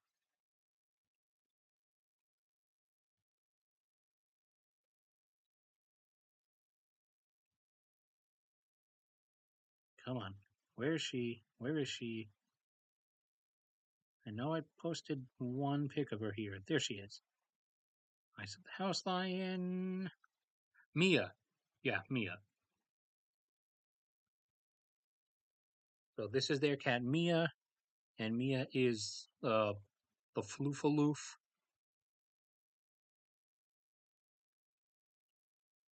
Hello, Mia floofaloof.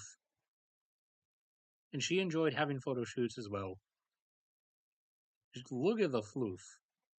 Look at the poof of floof. Ooh, and started doing some nice infrastructure shots.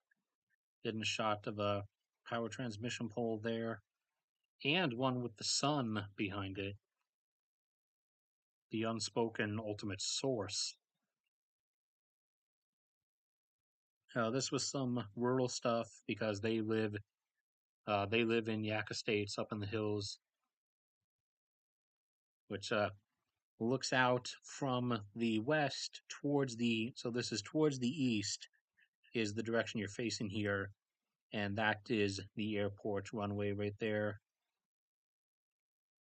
And in one of these, there's a plane taking off. Or I guess I turned back to it at some point. That's the university, and that building right there is home. Uh, that's the university. Basically, all of it. Power plant under construction, except you can't see the Geophysical Institute because it's over there. But yeah, you can start to see some of the hills leading up to the Brooks Range Mountains towards the north, and beyond those, just beyond those hills, is Fort Knox Gold Mine, massive open pit mine, and down around here, uh, yeah, down around here, just as that road ends off the university is uh, one of the one of the cheaper, more chill apartment places. Blah, blah.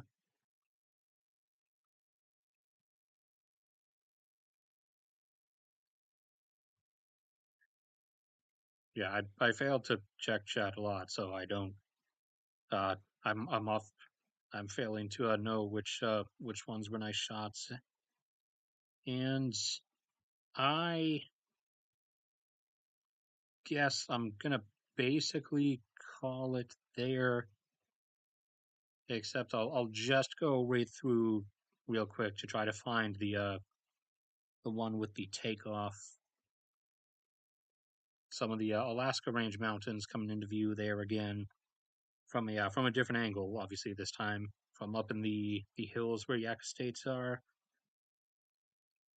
Alaska Range, Alaska Range. Where's the takeoff? Because the plane like contrasted right against the mountains.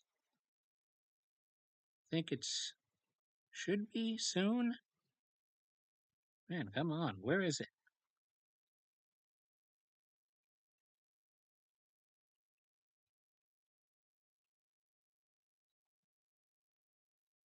There we go. Yeah, there's a takeoff that clashed right against the mountains as it was heading up.